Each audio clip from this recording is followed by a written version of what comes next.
back and get ready to have the most fun you ever had with an electronic device. And just talk about just played the game, never heard anything out of him. Yeah. I'm not sure I've ever heard him talk, but I'm sure he has. Yeah. So the first mute wide receiver on the list. There you go. But, yeah.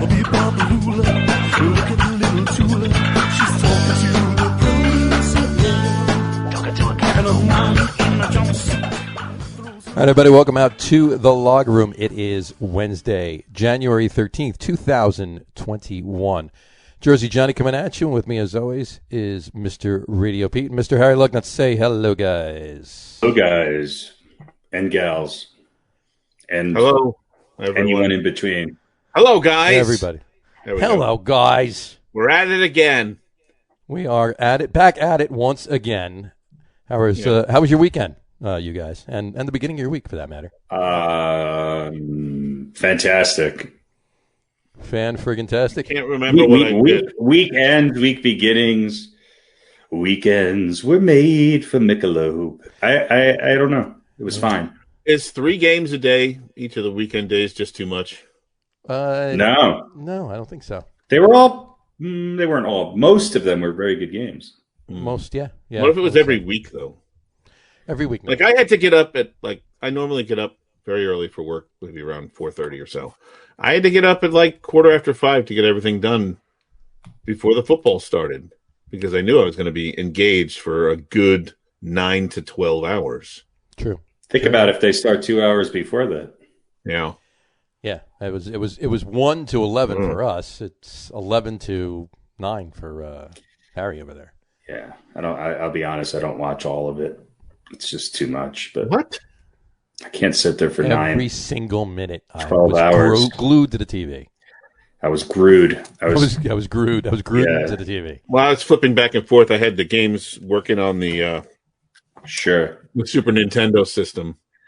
Gotcha. So we'd get to halftime of the game, and then I'd flip to the Super Nintendo system and see how that played out. And gotcha. Surprisingly, it didn't turn out at all like the real life. No, totally different, right? Yeah. So, a lot of things that we probably thought were going to turn out slightly different. I mean, we'll get to them when we get to the games from over the weekend. But for the 6 road teams won. So. Who would have known? Kind of crazy. And, we ended up tied once again, Harry. Once again. One of my upset calls was right, and then the other was wrong, so we're right back where we started. Back and forth. Yes. It's like the race for the NFC East title. It's hard to watch, and no one really cares. Yeah. Some of the teams don't either. Although our record's much better. I mean, our percentages would be we'd be way out in front. Yeah. Well, it's hard to watch. Nobody cares, and ultimately, whoever wins just gets a beatdown. Exactly. Right. It doesn't matter. It's all futile. Although that game wasn't a blowout. It wasn't. No. It wasn't. Before we get to the games, Doug Peterson got fired yesterday, or Monday actually. So another reason why he might have done what he done is because he wants the Jets job. And did he do it? Did he do it on purpose? Well, he wants the Jets job after. I just don't understand Philadelphia at all. It's like he won a Super Bowl. Yeah, and not a long time ago either. No, and I'm going to leave there to go coach the Jets. Right. And what I'm going to do is, in the process, the things I'm going to do that's going to solidify my firing, I'm going to aggravate a bunch of fans that visit a team that play in the same stadium as the team I want to go to. So. Yeah, but he didn't. Well, I assumed that because he did what he did and he took the heat for it and just so obviously lied. What we all thought and said, oh, yeah, we were trying to win. I was coaching to win the game.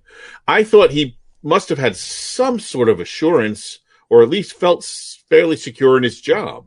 Right. Because why would you do that but maybe he didn't. Maybe he says, hey, I got a chance to reunite with Hugh Douglas.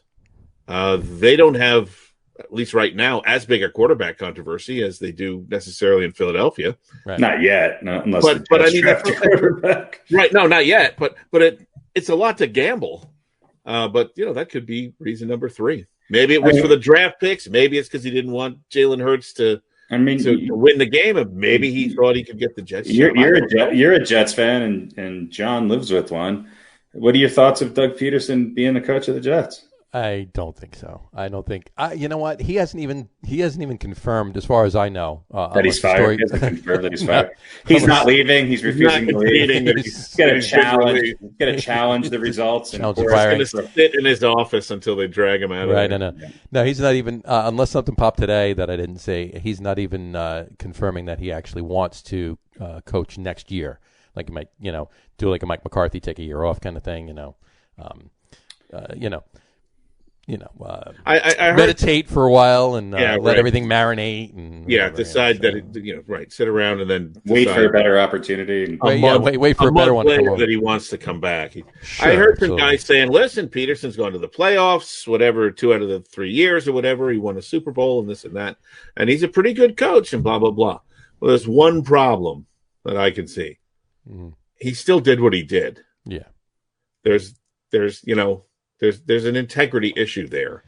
And for whatever the reason is, and maybe we'll never know for sure, he did it. That was a line that he was willing to cross to sell out his players, whether it was for a draft pick, whether it was to protect Carson Wentz, whether it came down, as I think we all probably think it came down from up above, but whether it did or not, whether it was because he wanted to get fired and wanted the Jets job, doesn't matter. He was willing to cross that line. Right. And I don't want that guy as the coach of my team. Unless it was something that happened, like, it was just everything being a coincidence. It was something that came down from the powers to be above him.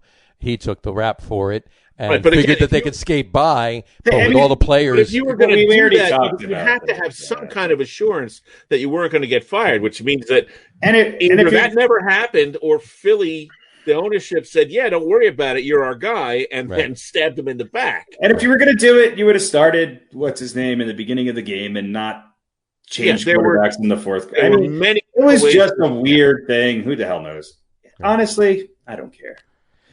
Doesn't really matter when it comes down to it. And if we're speaking about the Jets and that job, I mean, you can say that's the direct line. Maybe it all happened. Maybe it was a coincidence. Maybe it was intentional on a lot of fronts. But the direct line there is obviously Joe Douglas, right?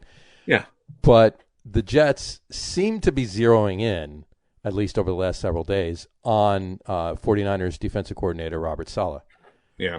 And they brought him in for a second interview, and he's obviously a highly touted guy. He's been interviewed in a bunch of places. He interviewed with Detroit, Jacksonville, Atlanta, the Chargers, and the Jets. And Philly requested an interview with him yesterday. So now, has he had the second interview? I believe the second interview was today. Don't quote me on that. I believe it was today. Yeah. Philly didn't get an interview yesterday. They requested an interview. If he's actually the guy, then they should be in talks of signing him now. If you're bringing a guy in for the second interview, right? If he's, you would think that they're actually interested in him, and unless he comes in and says something that turns them off, right? You should be now trying to sign him. Unless the interview is tomorrow. The chatter that I heard was that if they really feel during the interview of Joe Douglas and the Johnsons and all feel that he is indeed the guy, they weren't going to let him leave the office without signing. No, why would you? If you think he's the guy, why would you? You got 6 other teams that want to talk to him. Exactly. So, I don't know. But they're the Jets. Right. So this is one of those things that they have to do right. And one of the things that us Jets fans don't have much confidence in them doing right. Yeah. This is true. Well, they haven't screwed it up yet. So this is true. I mean, but at the end of the day, they are still the Jets. Right. So we'll see what happens. We'll see how that plays out. Let me ask you this, switch gears really quick on the Jets. Who are they taking? And I know we have 3 months to talk about this, but the reason I'm only asking this because there's been so much talk otherwise.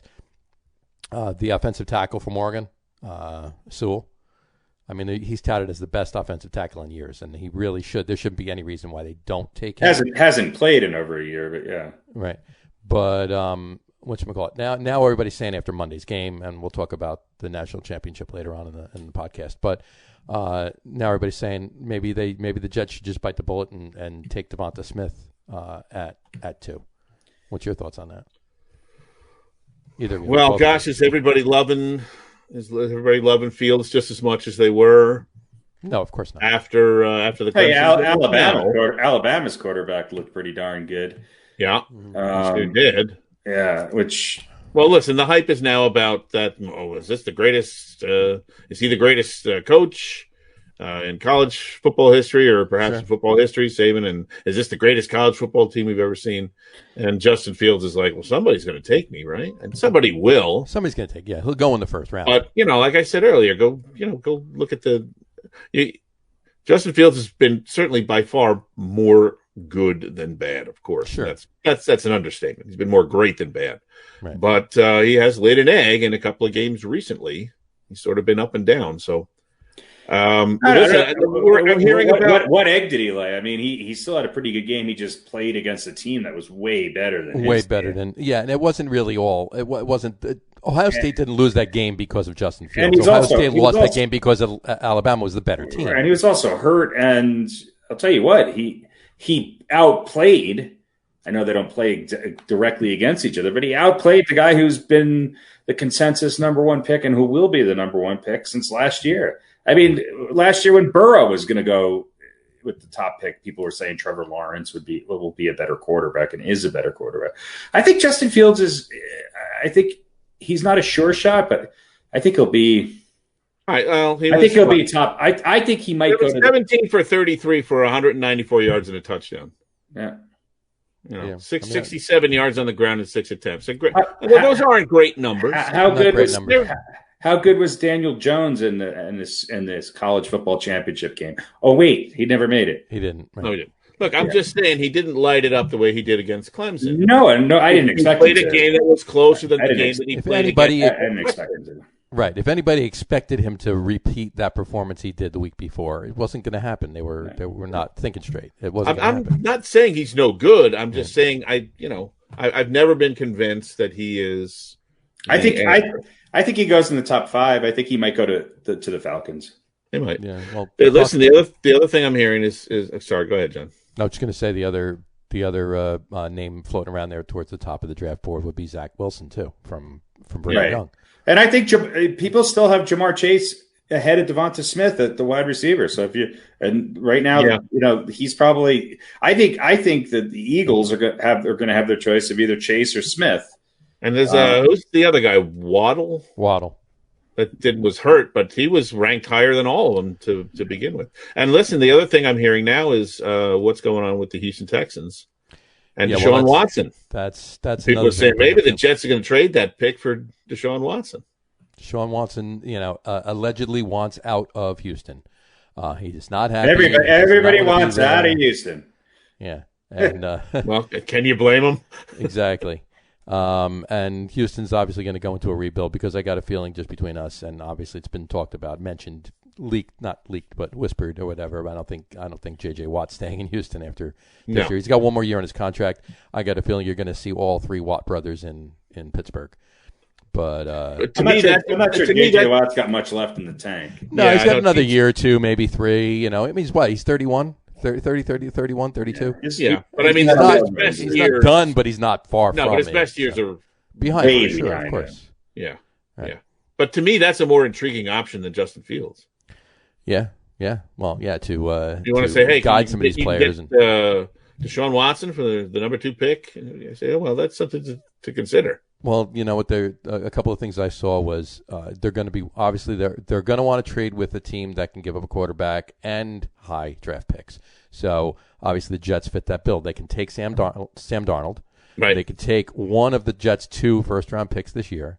They can take another first-round pick or at least a second-round pick next year or the year after, and then they can give up a later pick, a 4th or 5th round this year and next year too. And I think that would probably do it. Houston gets back a bunch of draft capital and a starting quarterback. Which is perfect because they're looking to rebuild, assumably. Right. I mean, you would think do you build a team around Deshaun Watson, though? Well, I mean, he's not old. He's got he's only a couple years older than Sam Darnold, if that. Well, I understand that, but I mean, I don't know. I'm not sold on. Is he a better quarterback than Sam Darnold? Who's the better quarterback between the two? I think Deshaun Watson is. Yeah, but you got to build. I mean, it's night and day in a lot of ways, right? And I don't know. Yeah, I think the Giants are going to have some good opportunities with their pick. I'm hoping Kwity Paye, who's the Michigan defensive lineman, maybe drops down, although the Broncos will probably take him, or the Cowboys.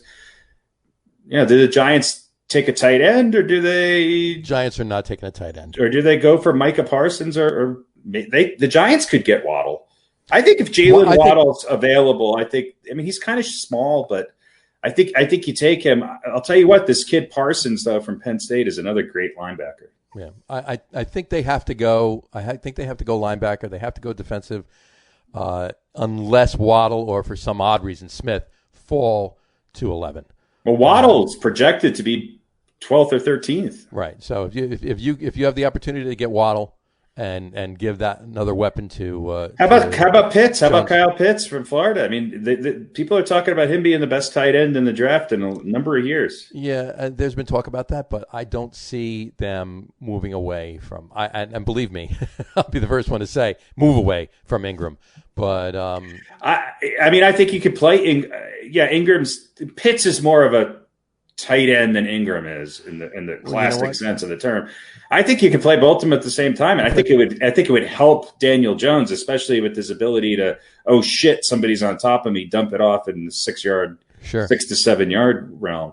I honestly think that they should be, if that's the case, if they get him and they put him plug him in the tight end spot, and you want to run Ingram out there, line him up in the slot. Line him up as a receiver. Yeah, I don't think you have to get rid of tight Ingram. End. He's a wide receiver. He's a slot receiver. Look, the Giants' MO is they don't pay people once their rookie contracts are up. So I don't. They're not going to pay Ingram. They never do that with their receivers. They get another one.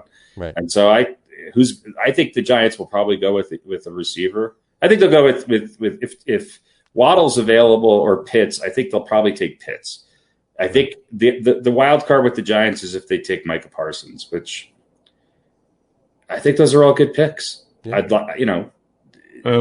I'll just say this: Deshaun Watson threw for 4,800 yards this past season, 33 touchdowns and 7 picks. Yeah. He's and look, they were terrible. Right. They have nothing.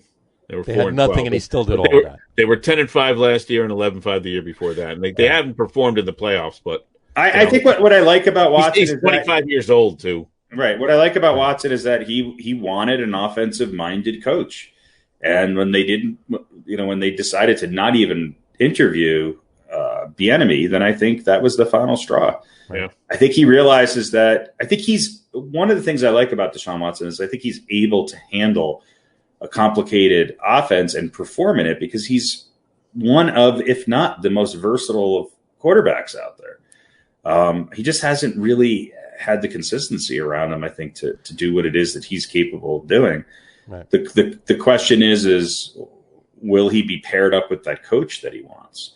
And look, right. Bieniemy has not been a head coach and hasn't moved up as quickly as previously because of some of things in his past. Sure. He's not squeaky clean, and there's a lot of people with question marks behind him. I think, and there's also the racism issue.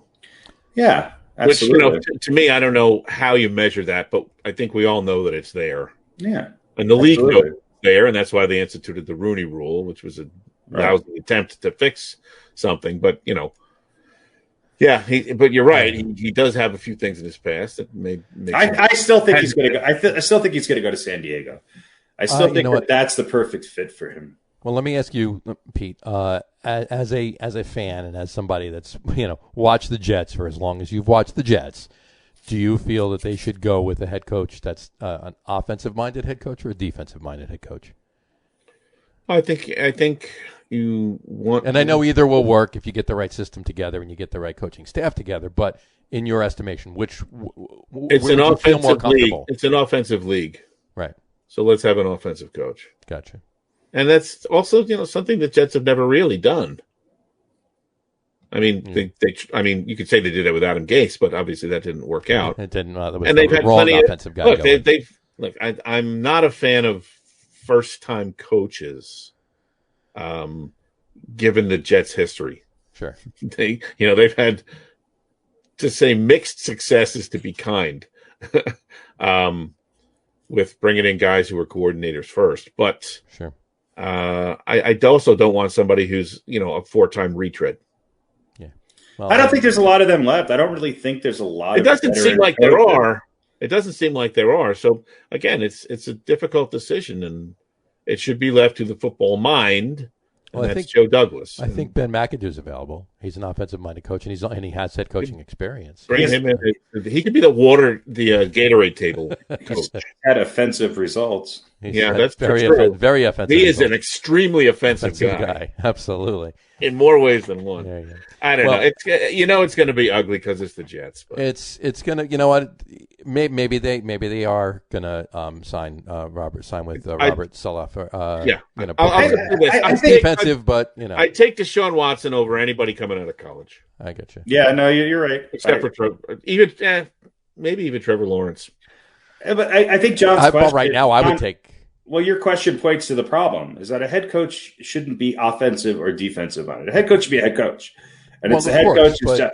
But that's the problem, I think, is that we have too many people who are unable to be head coaches. They just don't transition from that coordinator position to head coaches. Yeah. And the other trend that I don't understand, which maybe makes sense to some degree because they show overall leadership as opposed to the ability to handle the offensive or defensive coordinator tasks, is that we're seeing a lot of people that aren't coordinators who get head coaching jobs. Right. And I think there's mixed results. I just don't think there's a lot of great coaches, new young coaches coming up to the NFL. The best coaches in the league are still just the older coaches. Yeah, I don't want my coach necessarily running the offense. That's what your coordinator is for. Right. But an offensive coach as opposed to a defensive coach, for me, means that if the coordinator really isn't getting it, he can help out with that. Right. Right.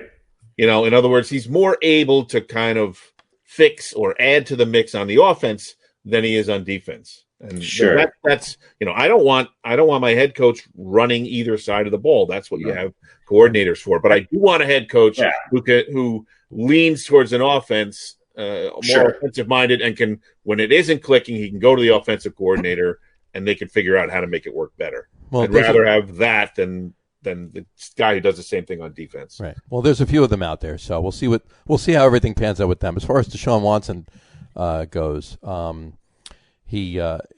they've been floating teams around like obviously the Jets would be a great landing spot for him because of what Houston can get back. Right. Right. But there are a number of other teams that he would fit the bill immensely perfectly in, and the Bears is one of them. Who knows what's going to happen with Trubisky? Saints, is Breeze done after this year? Yeah, but the Saints seem to be high on what's his name, Taysom Hill. Yeah, and so I don't know. We'll see. They also have Jameis Winston as a backup. Oh, well, that's why I meant Winston. I think Winston starts there next year. Gotcha. Crab legs. There you go. I wonder if that's his official nickname. I'll be right back, guys. Carry on. You got it. You also have the Steelers. Who knows what Big Ben's going to do? I mean, he was.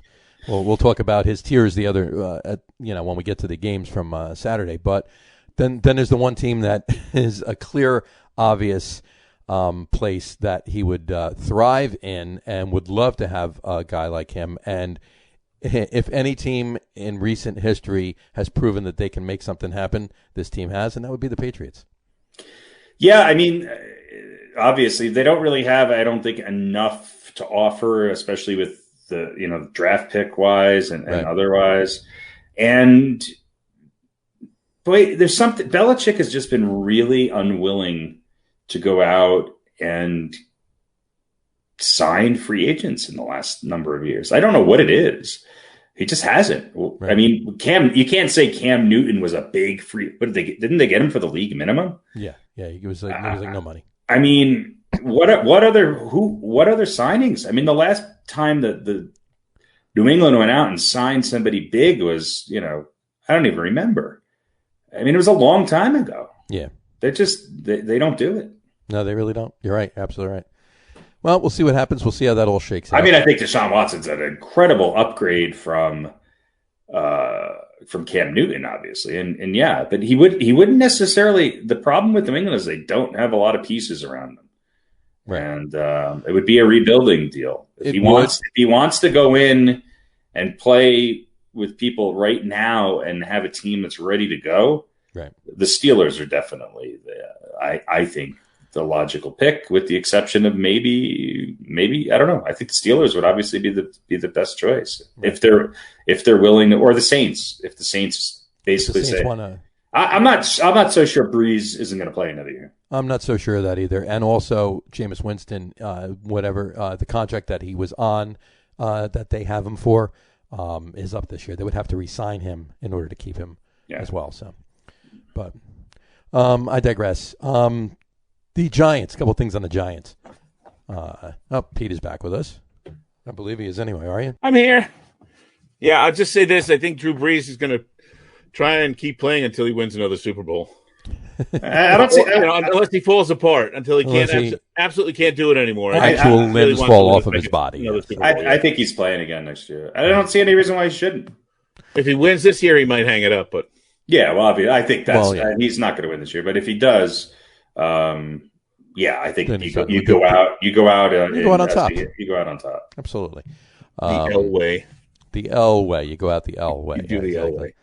Couple things on the Giants. Joe Judge, we can discuss this, but on Daniel Jones, he did make a statement. Yesterday he was on the Fan, WFAN in New York, and he stated that in referring to Daniel Jones, speaking of Jones, he prepares better than anyone daily. There's a lot of confidence going forward because he's prepared, he competes, and he improves every day. So, and those are I'm paraphrasing that a little bit, but that's basically what Joe Judge was saying about Daniel Jones. You feel that that's just him being I feel like it's him putting a bumper sticker on the back of his minivan that says, "My Daniel Jones is better than your honor student." Gotcha. My other car is a Daniel Jones. The Giants are the Giants are committed to Daniel Jones. We know that. Right. They have to get a team that Daniel Jones is going to be able to thrive in, and that means they're going to have to be incredibly dominant on the defensive side, and Saquon's going to have to come back, and they're going to have to be able to control the ball. The Giants do have some weapons for Daniel Jones. The problem has been inconsistency on the offensive line.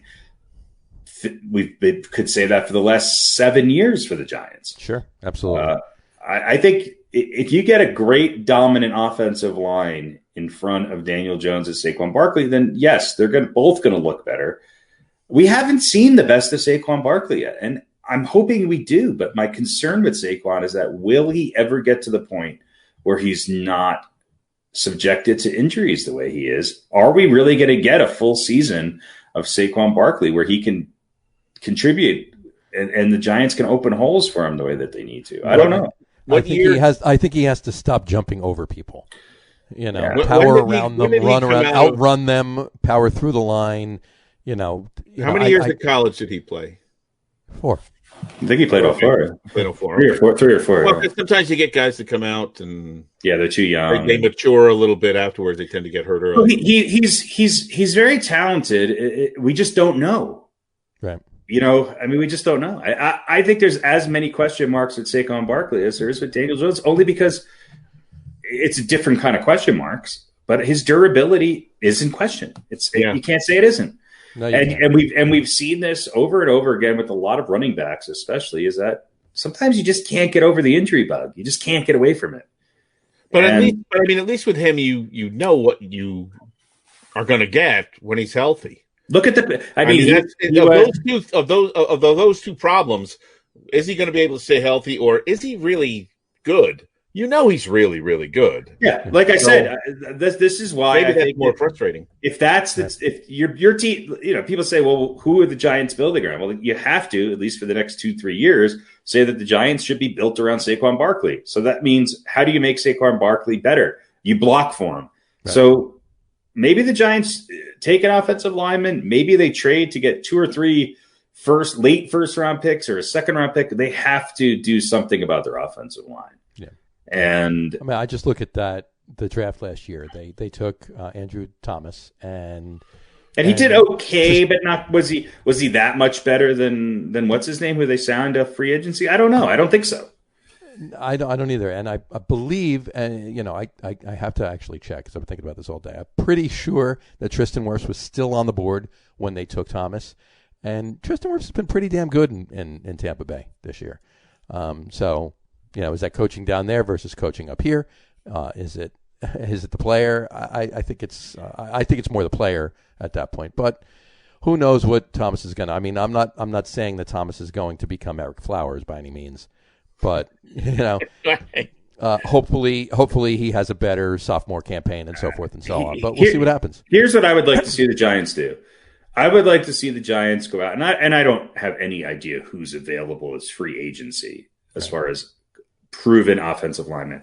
But I don't think we have time to take offensive linemen who have played 1 or 2 years of college football, bring them in, put them in with a bunch of other offensive linemen that are still trying to find their legs and prove themselves, and get a cohesive offensive line. I think we need a couple guys who've played 2 or 3 years, who are coming into their prime and have proven that they don't have to be Pro Bowlers, but they've proven that they're good and that their upside is still for the next 3 or 4 years.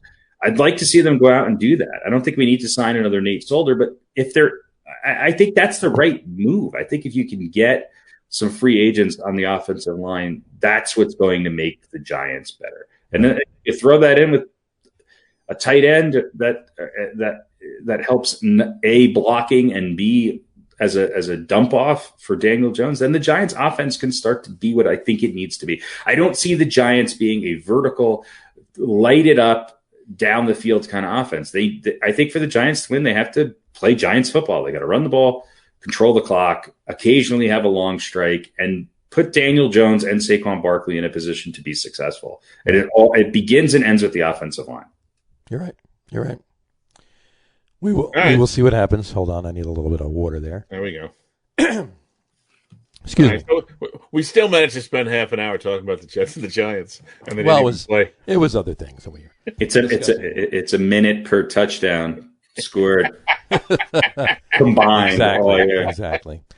Well, who had more touchdowns, the Giants and the Jets combined, or Deshaun Watson? It's a good podcaster's metric. Exactly. Yeah. I do want to bring up one more thing, and that would be Mr. Aikman's comments over the weekend, specifically during the Rams Seahawks game. Did either of you hear what he said? No. What did he say? In referring to Aaron Donald, he said that Aaron. Oh, yeah. Let me get the exact quote. Hold on one second. I got it right here. The exact quote is, "I played against Reggie White. I played against Lawrence Taylor. And I got to tell you, this Aaron Donald is the best defensive player I have ever seen. He is really remarkable. He should be NFL Defensive Player of the Year, and I think he should be getting some votes for the MVP of the entire league. He's that good." That was Troy Aikman's quote during the game.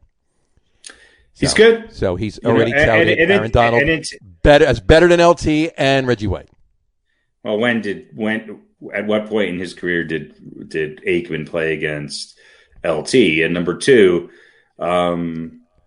he's an announcer, so of course he's going to say something hyperbolic to get people's attention. Right now, everybody who's playing is the best or amongst the best who ever played at any position. That's the hyperbole that goes along with the job. I mean, Donald is the most dominant defensive player I've seen in a long time. I mean, he's ridiculously good, absolutely, and I agree with that. He's probably the best. Not probably. He is the best defensive player in the league right now. And I don't have any gripes about saying that, but I really don't think he's better than LT, a man that revolutionized the position of linebacker in football history. Aaron Donald is not. That's that's not even comparing LeBron James to Michael Jordan. It's not. It's too early. It shouldn't be taken. Yeah, right. It's right. It's too early. It shouldn't be taken that seriously. Right. I mean, you could say the Rams have been more built on their defense this year than their offense, and so maybe you want to talk about him being considered for the MVP. I think kind of all those other statements he said have some ring of truth to them, but better than LT and Reggie White. Better than Reggie White, of course, because he's Reggie White, the sack record thief, liar, cheat. But yeah, I don't even think it's. I mean, there's too many ex-Cowboy quarterbacks talking on television. I try not to listen to them. Although I will secretly admit that I think Tony Romo's a pretty good broadcaster. I don't have any problem with he's Tony really Romo. Smart. He knows what's going to happen before it happens. It's crazy that it's amazing happens. That he can only do that on the field. Yeah, you just call him radar. He was actually. I mean, he's another guy who I think was the original. I mean, you talk about people being criticized for their postseason play, much like Lamar Jackson. I mean, that was Romo's thing. I mean, if you look at Romo's numbers, he was a darn good quarterback. He was. Right. I actually saw a graphic the other day during I believe he was doing the Saints game, right? So it was during the Saints game. They put up a graphic on the screen, and it said between Tony Romo and Sean Payton, because Sean Payton was a quarterback in college too. They both went to Eastern Illinois, and on Eastern Illinois, they exchanged the top three, I guess, pass percentage record, total yards, and total passing TDs. One of them's either 2 or 3 in Eastern Illinois history as a quarterback, and so one's 2 in second place for 2 of them, and third place for the other one, and vice versa for the other one. But the quarterback from Eastern Illinois that's in number 1 for all 3 categories was Jimmy Garoppolo. So just a little interesting side note there. Yeah, and that it was the Eastern Illinois moment, brought to you by Eastern Illinois, where quarterbacks are. Brought to you by Giordano's Pizza. That's right. Come to Chicago and get thick crust. That's right. So. We're the. Nah, I was going to say so. I won't do it. Don't do it. Anyway, all right. Let's get to some of the games because that's what we watched all weekend and we referred to before. Football, you bet. A little bit of football. So let's start with let's go in order. Let's start with the first game. The Bills and the Colts. Bills survived. They didn't look like world beaters. They didn't look like world beaters, but they survived the Colts. Colts gave them a good game. They won. Bills won their first playoff game in 25 years. Rivers played hard. Josh Allen played a little better. But yeah, 27-24 is final score. Maybe it shouldn't have been that close. That was definitely a fumble. Yeah.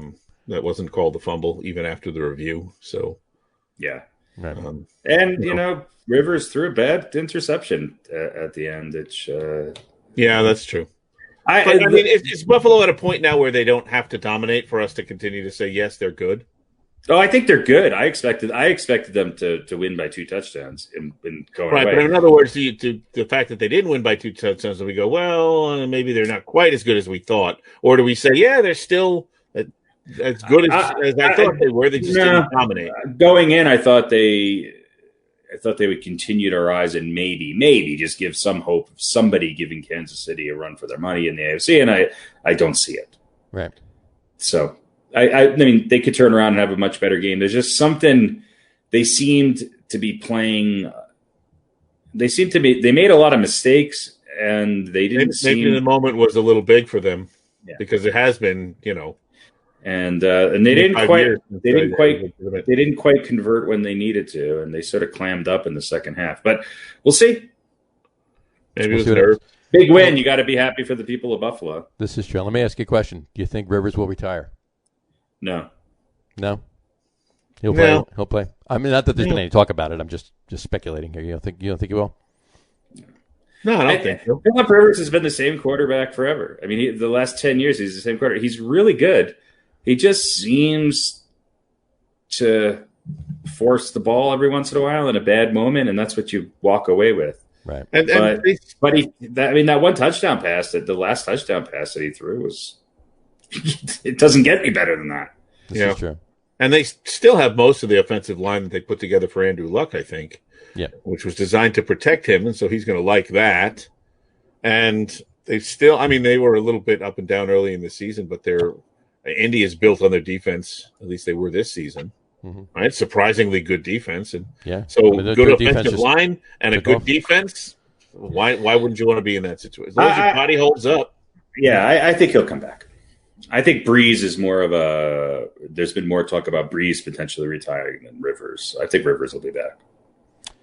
Well, we will see. We shall see. Let's go to the mid-afternoon game. I should say late afternoon game. The Rams over the Seahawks. Rams beat the Seahawks 30-20. Goff played pretty damn good for a guy with a broken thumb. Who didn't start? That didn't start. Yeah, who wasn't supposedly well enough to start.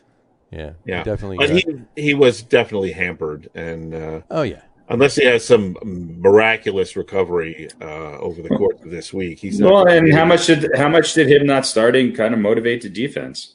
Right. Not that they should need motivation, but they played a hell of a game, and I think it also just kind of proves that Seattle is not as good. I think the Rams defense is darn good. I don't think Seattle is as good as they were. The second half of the season, they just weren't what everybody was projecting them to be in the beginning. Yeah. Right. And they're limited. They're limited, and the Rams exposed them. Well, look, the Rams are the number one defense in the NFL, and they played like it, and that's what they're built on more than their offense. And sure, look, Goff at his best has been inconsistent at times, right? He's been brilliant at times, but he's stunk up the joint too. No, he doesn't have the weapons he had his first couple of years. When they went to the Super Bowl, he had a lot more. It seemed like he had a lot more weapons around him. Yeah. But unless he, can figure out how to throw much more than 8 to 12 yards down the field with any sort of, he can't really do that.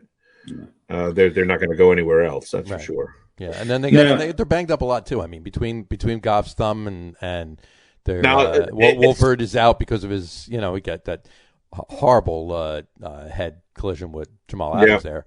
Yeah, mostly. But it's still an interesting matchup with the Packers, but more because of the Rams. The Packers' defense is no great shakes either, but they've been the most improved in the second. Right. Half. If you had to say, would you rather take the matchup of the Rams' defense against the Packers or the Packers' defense against the Rams with Goff with a hurt hand? I think you'd say the Packers' defense, right, against Goff with an injured hand and not many weapons. Exactly. But look, defensively, I think it works out pretty well for the Rams, or there's a decent matchup because Rodgers, doesn't have a ton of weapons either. He's making the most out of what he has. Yeah, he has weapons. I don't buy that so much. No. They've put up some pretty big numbers this year. But they haven't, the Packers beat the Saints. The Packers the Packers have beaten some good teams. They've lost to the Colts. I don't know. I don't think have the Packers and Rams played this year? They haven't, have they? No. Well, we'll see. It's an interesting matchup. Just referring specifically of the Rams-Seahawks game, I think it was more. Look, the Rams did play a decent game. I'm not going to play. They didn't play a great. They didn't play a great game. They played a decent game, but they also were playing a team that hit their stride early in the season and kind of came down from there. Their Seahawks weren't what they've been in the past, and they certainly weren't what they were in the beginning of the season at the end either. So, I think that had a lot to do with that. Loss. They were a 12-5 team, though. Yeah. But that could you make. What's the question of the one of the worst 12-5 teams we've seen in a while? Right. Yeah, and just think about that though. The Seahawks did lose to the Giants, and the Rams did lose to the Jets. So, there's that. And the Seahawks beat the Rams. And the Seahawks beat, exactly. Twice. No, the Rams, did they split during the regular season? They split, but the Rams beat them, and then a couple weeks later, a month later, the Seahawks beat them pretty convincingly, 20-9. Gotcha. They're one of those teams. The Seahawks, the Rams, the Steelers. They're unpredictable. You don't know. Yeah. You don't know what you're going to get. You don't know what you're going to get. Yeah. Well, moving on to the night game on Saturday, the Bucks over the WFTs. Bucks over team, 31-23. Bucks. Bucks almost let them back into the game. But when doesn't that happen in sports nowadays? This is true. Everybody's playing prevent offense and prevent defense in the second quarter, so you get more than a two score lead, and you might as well sit on it, as Giants MO for years. But I think everybody's doing it at some point. And Washington's defense is not bad. They have a good defense. The defense is good, and Heineke was the big surprise, and maybe Tampa Bay was figuring, well, he can't play this well the entire game. Yeah, right? Who's this guy? We're going eventually he's going to floor falter, with these guys. So we just got to sit back and wait for him to make a mistake. Right. I think Tampa Bay looked pretty good. I mean, they scored 31 points. Brady was 22 of 40, 381 yards, 2 touchdowns. He spread the ball around. They ran the ball pretty well with Fournette. Right. They made the Washington defense look lesser than they have in a lot of games this season, and that was their strong point going in. So it was.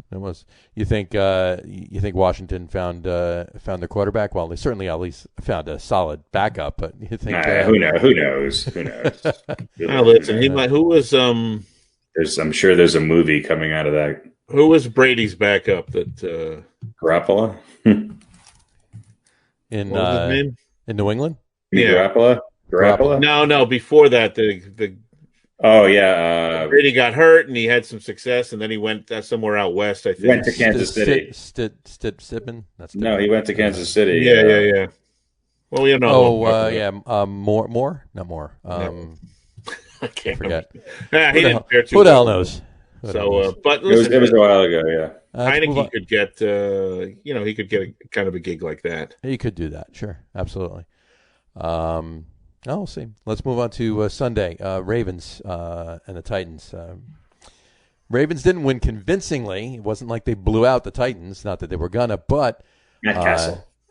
Yeah. There we go. Matt Castle. There you go. It was pretty much the Lamar Jackson show, right? Right. He threw for 170 yards and he ran for 136 yards. Well, I texted my nephew who lives in Baltimore and is a Ravens fan. I go, the only way Baltimore is going to win this game is if he runs the ball as much or more than he's passing it today. Because the beginning of the game, they look horrible. They're down 10-0. Yeah, and he ran the ball quite a bit, and he's just one. I mean, obviously he can pass the ball, but that interception was a horrible throw. Oh, it was bad. That was it just seemed out of sync until he's at times seems out of sync when he's just dropping back and playing and trying to read when he can create running the ball up through a crowded field up the middle. He seems to ignite that team, and it seems to help them. The defense held Derrick Henry to 40 yards. Yeah, that man's been rushing for 900 yards a quarter, and they held him to 40 yards. Yeah, I don't want to play the Ravens. I said that going in. I do not want to play the Ravens. I think they are the team to look out for out of teams that people sort of forgot about towards the end of the year. Right.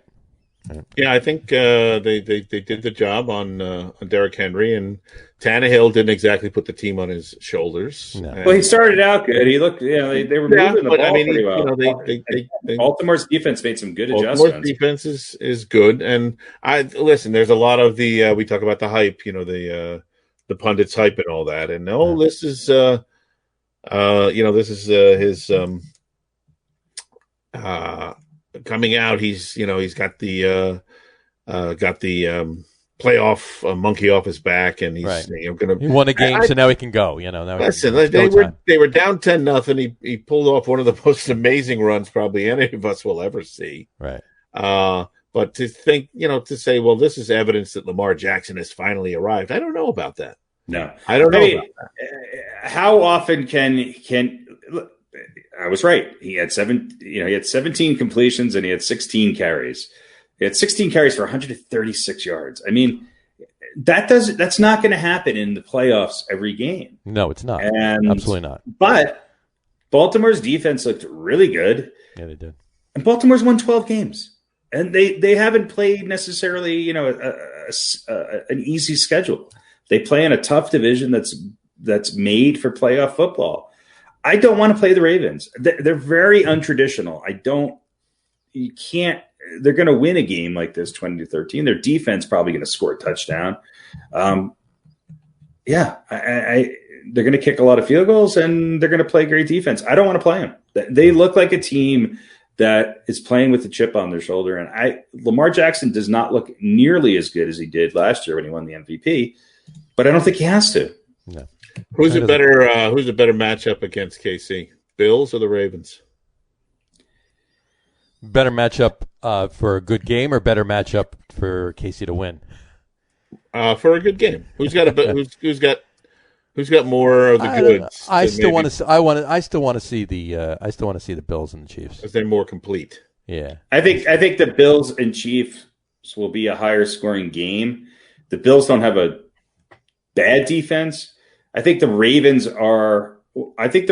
could hold off. Here's who could beat the Chiefs. The Bills' offense combined with the Ravens' defense could give the Chiefs a decent game. So maybe if this week, if the Bills' defense and the Ravens' offense, those two teams lose, and alternating the other team and go out, and there you go. Alternating Allen and Lamar Jackson at quarterback. There you go. Playing two quarterbacks at once.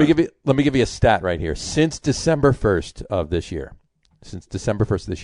rushing yards per game, okay? The Saints have 151 rushing yards per game. The Packers have 155.4 rushing yards per game. The Titans have 166.8 rushing yards per game. The Colts have 168.5 rushing yards per game. The Ravens have 243.1 rushing yards per game. Nah. I mean, that's one of the reasons why, if I had to honestly answer your question, I think the Ravens have a better shot of winning. Only because they could hold on to the ball and play better D, and they could keep the ball. I think they are better at keeping the ball out of Mahomes' hands, potentially. Right, but Mahomes only needs 3 minutes to score a touchdown, though. Sure. So he doesn't even need that. He needs 3 plays. Three plays to score a touchdown. But Kansas City they've looked a little out of sync. Now, granted, they're still obviously the favorites. They've won more games than they did last year. I understand that. Looking out of sync. Right. But they haven't won by a lot in these games. And they've kept it doesn't matter. Well, it does, because they've kept the games a little closer. And so yeah, but who's been chasing them? They've always been chasing teams to come back and win, but the Chiefs haven't been in a game where they're up by 3 with a minute left and they don't have the ball. It seems like they always have the ball. So, I mean, yeah, I get you. I think it's a toss up. I was more impressed, but I think Baltimore beating a really good Titans team, which is a completely different team than what Kansas City is. Sure. Than I was with the Bills getting by an Indianapolis team. I think the Titans were better than the Colts. I think, and so we'll see.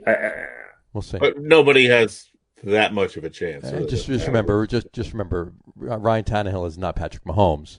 No. And he's not. Nobody is Patrick Mahomes, with the exception of maybe Aaron Rodgers, and Aaron Rodgers does not have. Aaron Rodgers doesn't look to his 8th best guy and have an guy who led the league in rushing. Right. I mean, it's just right.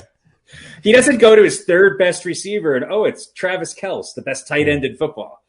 Right. I mean, it just doesn't happen. There's somebody he could do his 9th check down and he still gets somebody who's winning an award. Right. Yeah. So. It's like, all right. Right. Oh yeah, you. Yeah. Here you go. Do we need to talk about the Saints and the Bears? I was just going to say the only thing that I wanted to point out in the Saints and the Bears game was the Nickelodeon stream for the game. Oh, I heard about that. I didn't see it. I went. Why is it so hard to find sports on television now? It's like no. CBS broadcast it. I know, but whatchamacallit, they put it on Nickelodeon. I guess they're trying to get the young fan. I made a special broadcast for kids. Yeah. SpongeBob was in the goalpost every time they kicked the field goal. It's a little less violent than SpongeBob. Right? Anytime somebody scored, the whole end zone got slimed. It was interesting. And then after the game, they actually shot a video or whatever Sean Payton was sitting, and they actually literally slimed him nice. for Nickelodeon. That was interesting. Yeah. But hey, you know what? It's something fun. Whatever. You didn't want to watch it. You didn't have to. I flipped back and forth like 2 or 3 times just to check it out, see what the hell's going on. They had a couple of younger kids. Not younger what we need is more razzmatazz and marketing in the NFL. It was all marketing. There wasn't enough. It was marketing for kids. It wasn't marketing for adults or anything. It was for kids. Yeah. I'd rather see SpongeBob than another country singer sing Monday Night Football theme. So that's fine with me. I just wonder if these kids are going to get older and they're going to start watching the regular, the network broadcast. Where's the slime? And they're going to go, this is not nearly as exciting. No one got slimed. There was no SpongeBob. Patrick didn't hold the ball on the head for the kickoff, Right, but listen, they're trying to get the younger fans involved. Let's see how the numbers are, if it does anything. Listen, if it works, Major League Baseball can take a page out of that book. There you go. Well, maybe the kids can teach. So here's my biggest frustration with watching football.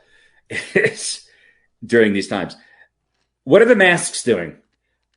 Like, everybody's tested, okay? Everybody's tested negative to play. The coaches are wearing masks, but they're pulling them down to yell at people. And then after the game, after they've basically had this contact with each other the whole game, then 1 out of every 10 players puts a mask on to say congratulations. Right. What are we doing? Stop it. Just either wear them. I'm all for the coaches wearing them, but they don't know how to do it. They just either wear them or don't wear them. And I don't see why they feel like they can't be hurt if you have a mask on. They're not made of iron. They're not. Everybody else is doing it. Look, if the guy at Walmart can do it, then I'm sure that Right, but I mean, there's a guy who's standing right next to him. Right. If you have the mask on, you're talking to him. Do you really need to pull it down? You can still hear what he's saying. He's standing right next to you, but they can pull it down and they go. And you would think, as you said, just a really good lip reader, and that's what. And if you're yelling at people, they're definitely going to hear you through. And if you can't, it's the NFL. Get some masks with a little filter and speaker in it, so you can do Darth Vader impersonations on the side. Right, exactly.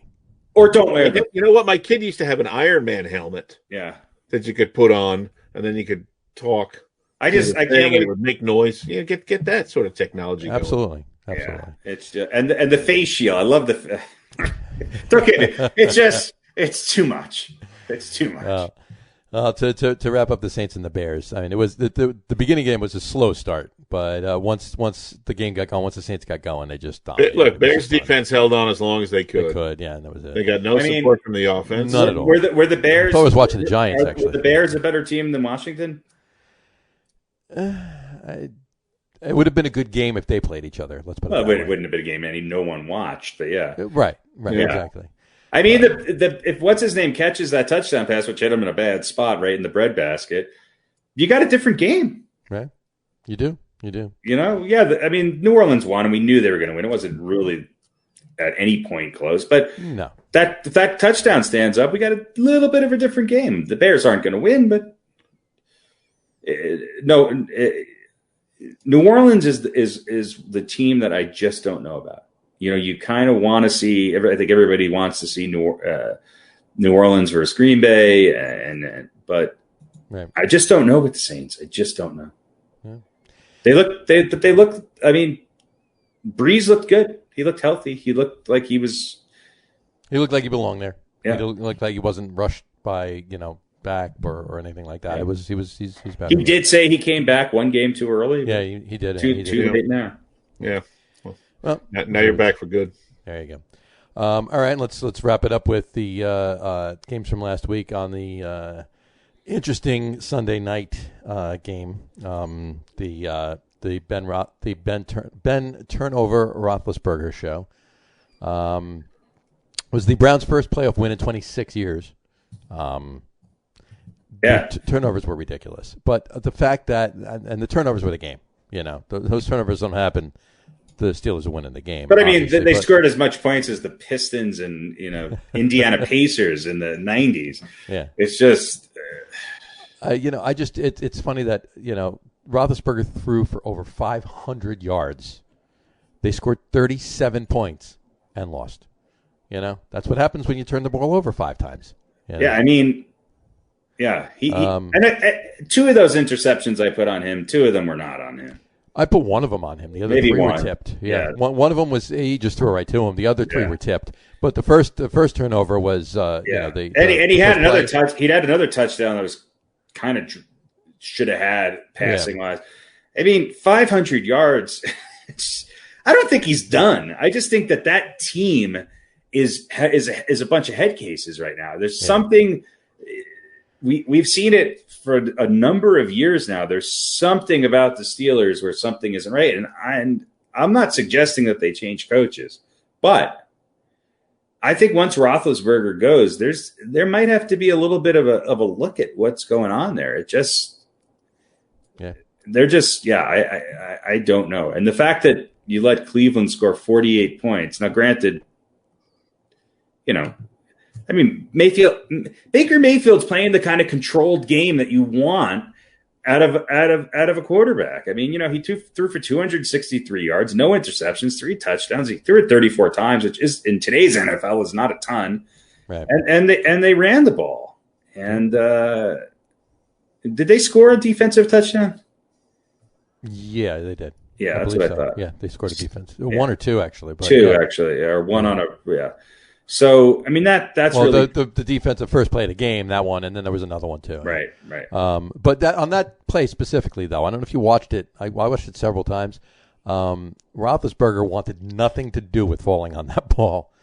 No, he was standing right there, and he let the kid come in and try to fall on the ball, and Roethlisberger just stood there and watched the Browns score. He wanted nothing to do with getting hit. It's like when your grandmother dropped something on the kitchen floor and she pretends to get it, until, it was like he was holding his back and going, there. It's right there. Her hands off on the towel and put right the towel there. Somebody get it. There you go. Well, look, he wanted nothing to do with that ball. This game probably shouldn't have been as close as it was. No. I think the Steelers got. They settled down, right? They settled down. He stopped forcing the ball. He made some better throws. Had take 2 of those turnovers away, and the Steelers win this game. Yeah, they still had 3 turnovers. The thing about Cleveland is, though, I mean, I don't know if there's a more Jekyll and Hyde team than Cleveland this season, and we've seen almost every team in the league have their good days and bad days, as you always do, but maybe more so. Or we chalk it up to 2020 and COVID and all that stuff, but. When they're on, that's a pretty potent offense. And they're kind of an old school team. I mean, they run heavy. They run well and they pass well. And when Baker's in the groove, they are a potent offensive team. I mean, wouldn't it be just summarize the last year of this world if it was Cleveland and Buffalo?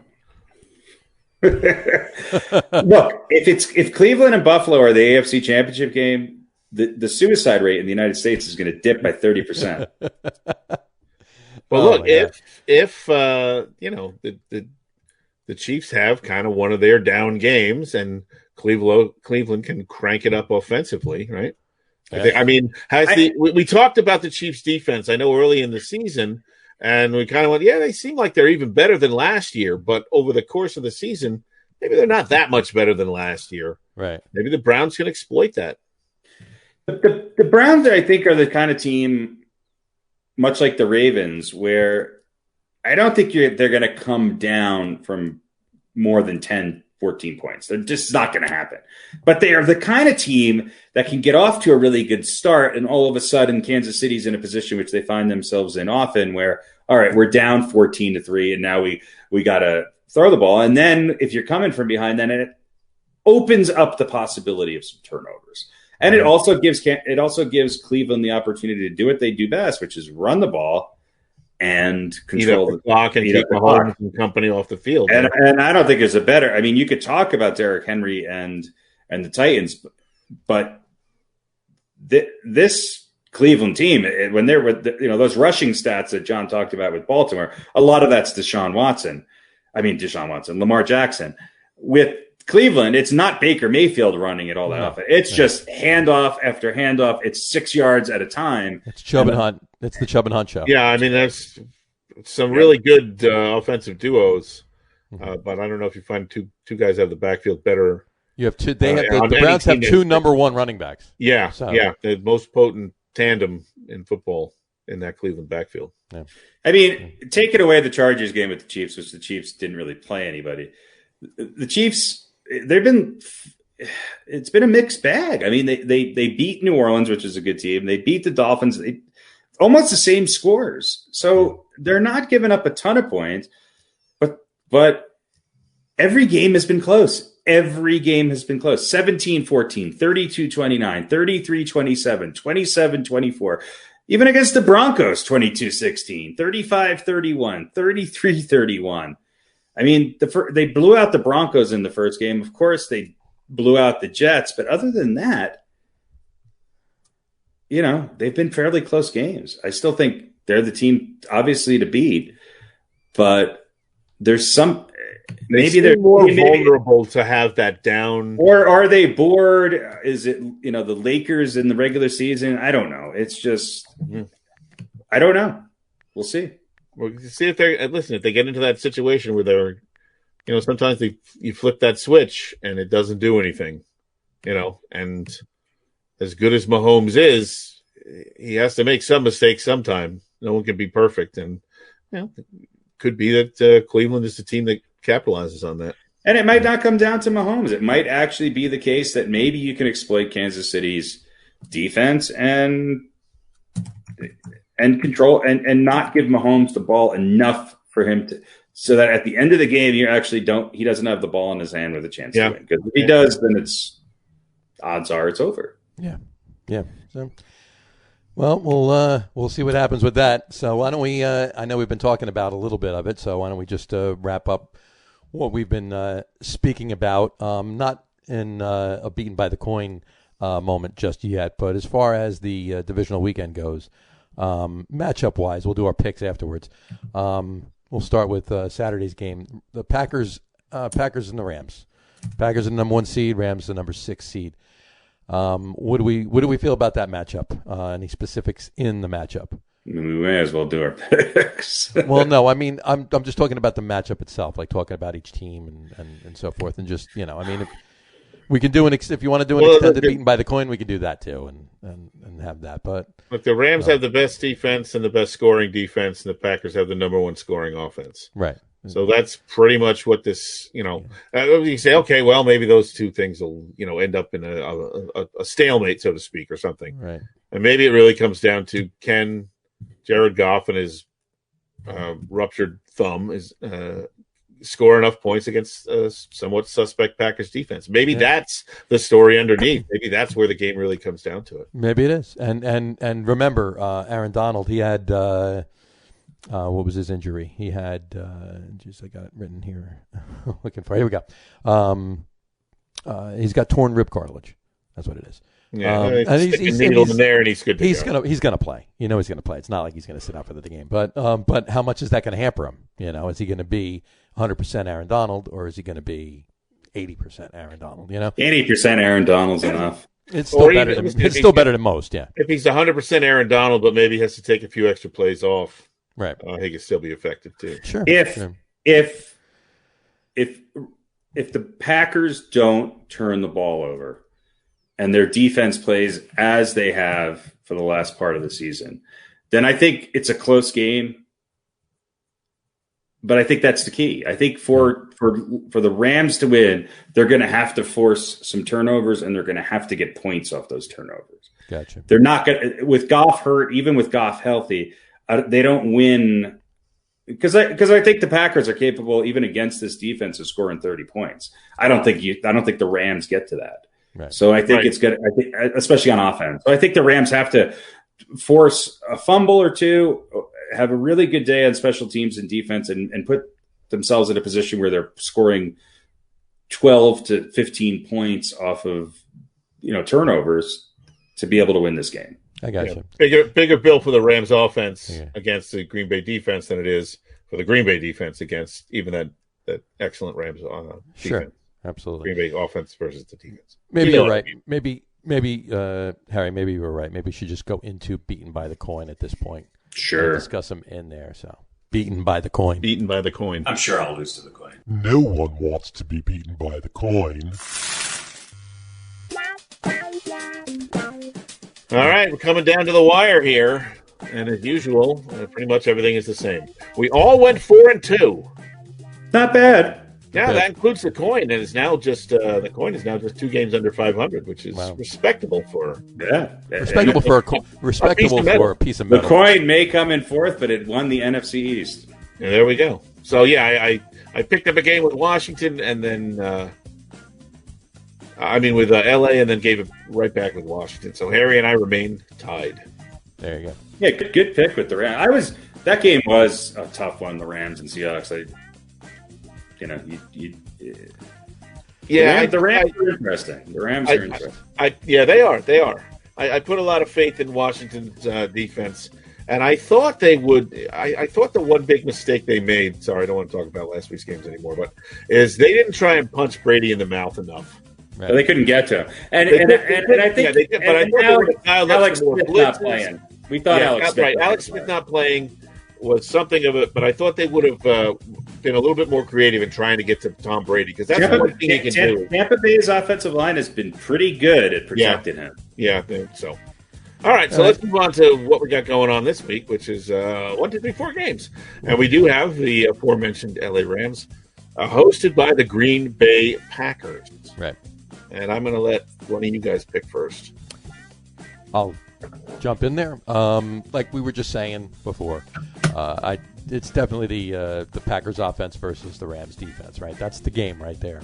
But Rams do have some injuries, and on defense as well.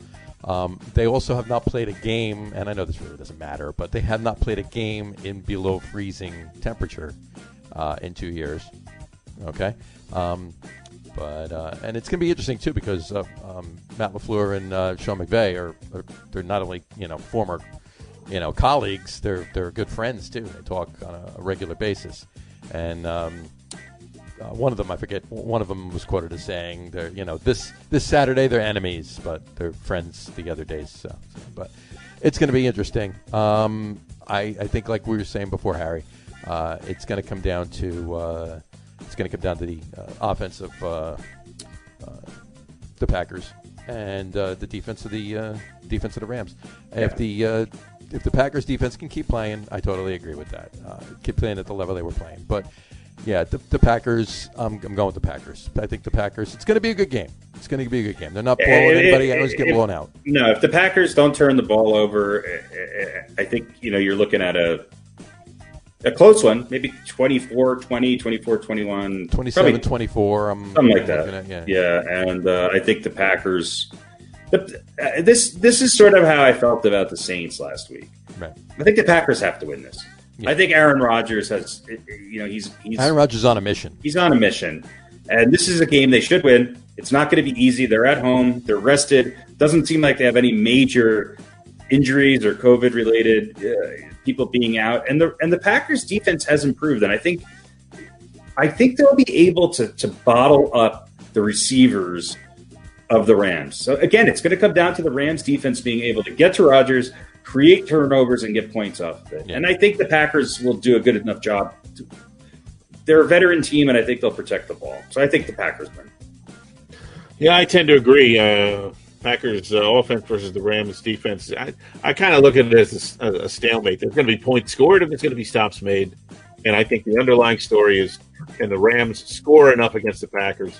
And with Goff hurt, I don't think so. So I think Green Bay wins this one. And you're right, they're home, they're rested, it's cold weather, and that's not LA's jam. It's Green Bay football, the frozen Green tundra. Bay football, yeah.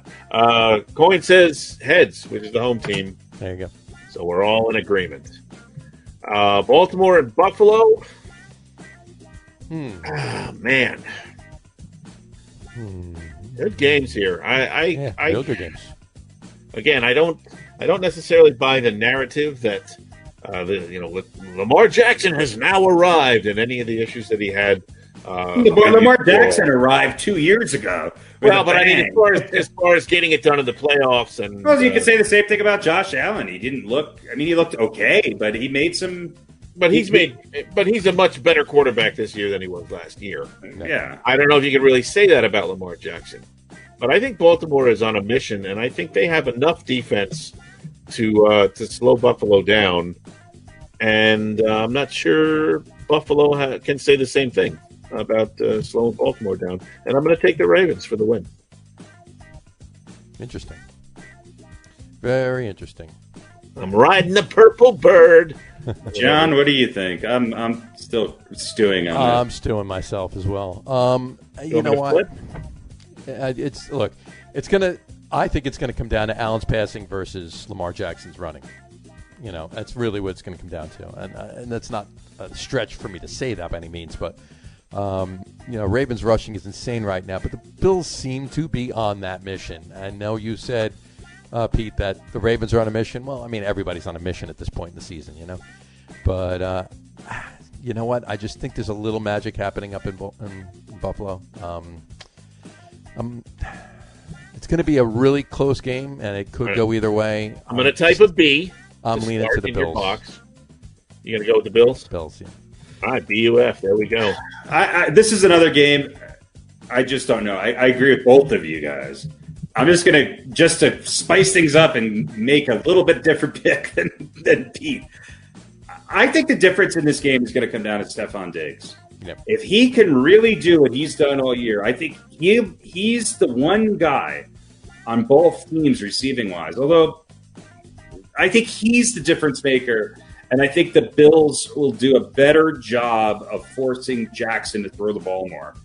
But look, this could go either way. But I don't know. I think this is more of a pick just because I want them to win.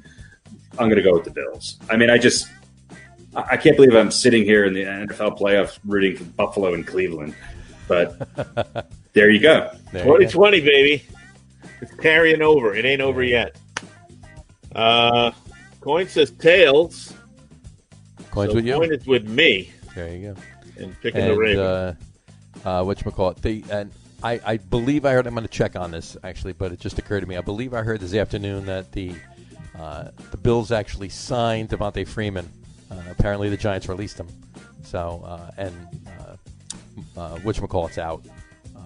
So they shored up their running backs. So Freeman's up in Buffalo now, playing for another New York team. I didn't know you could do that. I guess he can't play though, can he? Don't you have to have your rosters set by a certain? I believe they signed him early enough. I think it was before last week because the Giants would have had him cut him beforehand. Because the Steelers did the same thing. The Steelers signed remember the Colts or the Colts? Yeah, somebody the Colts cut after the last week of the season. The Steelers signed him. He played on Sunday. Yeah. All right. It was weird. Anyway. Well, listen, that's the narrative that I think the NFL wants. I think they want Buffalo to win. Right. So they'll allow it, whether it's right or wrong. All right. I don't know about that. I'm just kidding. I'm kidding. There's no conspiracy. There's the NFL they want that. They want have any agenda. Stirring the pot a little bit. They want that huge market of Baltimore. Yeah. Of Buffalo. Buffalo. Yeah, Buffalo. 6-1. All right. Cleveland at Kansas City. All right. This should be an easy pick, right? Should be. Kansas City. They're the number one team in the league, defending Super Bowl champions, Pat Mahomes. All of those offensive players. Le'Veon Bell is their third string running back, for crying out loud. Yeah. Not really, but second string, maybe, right? Hilaire Edwards, I think, is the number one guy. They got Kelsey and they got Tyreek Hill and they got Jerry Rice's kid and Joe Montana's kid. They're amazing. But as Harry pointed out, they've had a lot of close games and haven't been really dominant except for a couple. Yeah, I think they're going to come out like a cannon. I think, and they're fired up, right? Like if the Chiefs jump out and score 2 touchdowns, it's over. And I think they're going to do that. I think they're going to finally get off to a strong start. They've been listening. They've been listening to their doubters. They've kind of quietly had one of the best seasons record-wise in a long time. And I think the Chiefs win. I mean, I kind of hope I'm wrong because I just hate, unless it's my team, I hate when the favorites just kind of blow through. Yeah. But they are the Alabama of the NFL, and I think the Browns have a great future. I just don't think they're going to go into Kansas City and win. And look, Andy Reid and that staff with a week off to prepare, I think they're going to be just fine. Yeah, I think that's a big key to it is they've had a week to digest everything about Cleveland, including the game, against Pittsburgh. Sure. So I tend to agree. They really are just too good, and there's really hasn't been enough indication that they can't turn it on when they want to. Eventually, they're going to maybe hit that game where the switch just doesn't do anything, but I don't think it's going to be in the divisional round against the Cleveland Browns. I'm not sure this is the last time they faced each other, but I think I'm right. The last time Mayfield and Mahomes played each other was in the national title game, right? Was a 66-59. Yeah, it was insane. with Baker Mayfield. Mayfield won, Yeah, and I think you're right. If Cleveland gets down by a couple scores, then they're going to be pushing it. They're going to be prone to making mistakes, and I don't think if they can't mix in enough of the run, they don't have the. Look, just listen to these stats. Listen to these stats real quick. I forgot about this. 800 something passes. No. Baker Mayfield went 27 of 36 for 545 yards and 7 touchdowns. And Patrick Mahomes went 52 of 88 for 734 yards and 5 TDs. 734 yards. Oh, my God. Mixon, who I think is on the Bengals now, right? Yeah, he's on the Bengals. Had 377 yards from scrimmage and 5 touchdowns. I have a question. Did either of those teams play defense at all during this game? No, it was scrimmage. And this weekend it's going to be like 13-9. No, I think you'll see a 13-8, 30, 13-5, and double throw a 44-yard touchdown and have almost as many passing yards as Mayfield does. Well, as far as my pick goes, I mean it's look, the Browns are a great story. I think the chapter ends this weekend. The Chiefs are winning the game, and it could very easily turn out to be a 38-31 or 33-31 game again. So Chiefs are favored by 10. Yeah, I don't. Well, we'll see. We'll see. The Browns, the Browns won last week. They played Pittsburgh 2 weeks in a row. And Pittsburgh obviously has. Oh, in one game they didn't really play anybody. And one game they didn't play anybody. Yeah, and the week before they barely won. And a couple weeks before that they lost to the Jets. So, look, it's the same story we were talking about before. Which team are you going to get, right? But I don't think they're going to be able to get by Kansas City. It's just not going to happen. Right. Although I will say one thing. Did you see the report? They interviewed Kareem Hunt after the game on Sunday, and he said next week it's personal. Because he's very, very, very upset that the Chiefs got rid of him. So it's personal for him. So he wants to be a one-man wrecking crew and put the Chiefs on. Good luck with that. So. Good luck. Why don't you wind up on defense and try to cover? Tyreek Hill. There you go. Let's see what the coin says. Coin says tails. So they like the Cleveland Browns. And Claypool on the Steelers. On the Steelers, yeah. Is that Les Claypool's son? Yes. Sure. It is, right? Why not? Yeah. Whatchamacallit? Obscure reference of the day. He said that Les Claypool. He said, Les Claypool, obscure reference of the day. He said that it was a bad loss for the Steelers, but next week the Browns are going to get clapped. So he's okay with it. So that's his quote. They follow COVID protocol, they won't get the clap. There you go. That brings us to Tampa Bay at Nolans. There you go. And you know what? I'm going to flip the coin first because I don't think we ever do that. No, let the coin go first. So let's get the coin go first. And the coin says heads, which is the Nolans Saints. There you go. I just put in Johnny's box. I'm sorry. Move that over.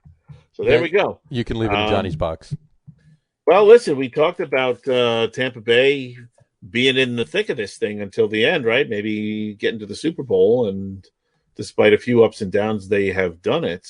These are two good teams, you know. Yeah, they're both very good. These are the two best combined 89-year-old quarterbacks that I've ever seen. Well, there is a graphic that they're putting up for this game. It's going to be Sunday night. It's going to be televised on the History Channel, and here's the two quarterbacks right there. Tom Brady on the left and Drew Brees on the right. Brady's got that almost a David Letterman beard going. He's got that David Letterman beard going. He looks like a barista from Williamsburg. He looks like the cousin of the most interesting man alive. That's right. He definitely makes furniture out of recycled leather parts and tree trunks. And on the weekends, he makes the best kombucha latte in all of kombucha latte. Yeah. And then of course Drew Brees looks like any 7th grade history teacher. Or somebody that's not allowed next to a playground. 6'1". Yeah, he looks to me. He looks kind of like a guy who sits in Starbucks writing his novel. Yeah, if he goes into a used car dealership and starts looking at vans, they say maybe not, maybe not a good idea. Could you leave, sir? Yeah. Can I help you, sir? I don't think so. Get out, folks. Anybody listening to the podcast on the audio feed, you're going to want to just check out the rebroadcast on Facebook or YouTube of the live feed and check this out. This was actually, or you can actually just go to Twitter too. Tom Brady actually posted this picture yesterday, so that's pretty funny. Drew Brees shared it within 5 minutes. I mean, I don't know. They both look pretty damn good. Yeah. But Drew Brees is holding the ball lefty though. Yeah. But you know what's here? Let me put this back up again. I mean, he looks like Ryan Fitzpatrick. Yeah, Drew Brees in this picture is only about 10 years older than he is right now. Tom Brady in this picture is about 110 years older than he is right now. It's just the gray. He still looks good. He still looks younger than the George Blanda picture right. When he was 43. Well, yeah, like this is a picture where Drew Brees was coming back after being out of the league for a while, right. And Tom Brady just retired. Just missed it. And that's what they look like. There you go. If football had old timers games, this is what they would look like. You know, like when the Yankees waddle out some dude who's like gained like 600 pounds at his playing days. He pitches like 2/3 of an inning and then has to be sent to the hospital. Right. Yeah, he's being ambulanced to St. Vincent's because he This is sort of what this looks like. So anyway, well, I'm gonna pick this one. I'm gonna pick New Orleans. I'm taking the Saints. I think it's going to be a good game. I think it's going to come down to which defense plays better and is able to play longer. Stay off the field more. And I think that's going to be. I think that's going to be the Saints. I think the Saints are going to win this game. Remember, we have 85 years combined age between both quarterbacks. Both capable of big numbers. I think it's going to come down to the defenses, and actually, to be quite honest with you, it could very well come down to who's on the field last. Yeah, the logical side of me, the Spock side of me, says the Saints will win this game, but I will be rooting for Tampa Bay. Okay. I want to see Brady make it back. I want him to win one more. I just 6 isn't enough. No, I want both these guys to win it and then retire and get the fuck out of the league. But I just think Tampa Bay's still got some question marks. I think New Orleans has been playing together longer, and I'll be honest with you. I think it's a coaching edge. I just give the coaching edge to New Orleans. Now, New Orleans has come up short in a lot of games, playoff games of the last 3 or 4 years that they should have won. Yeah. So I was tempted to pick Tampa Bay, but I'm going to go with the Saints. Gotcha. I concur.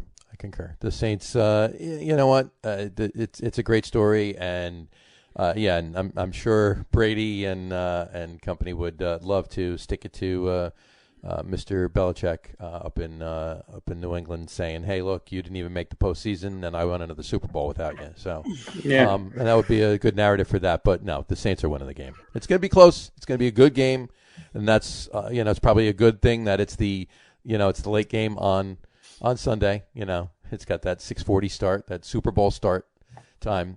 So we'll see what happens. But I think the Saints are winning. So there you go. All right. So and I'm glad you picked New Orleans, Harry, because we have one difference between us. So one of us is going to be a game ahead after this week. All right. Depending on the Buffalo-Baltimore game. So that's a good. In fact, I was thinking I should have let you pick first, and then I might have just picked the opposite. Well, you still can. You can change it if you want. Yeah, no, I don't know because we have that one different game, so that's better. I was tempted just for to make things more interesting.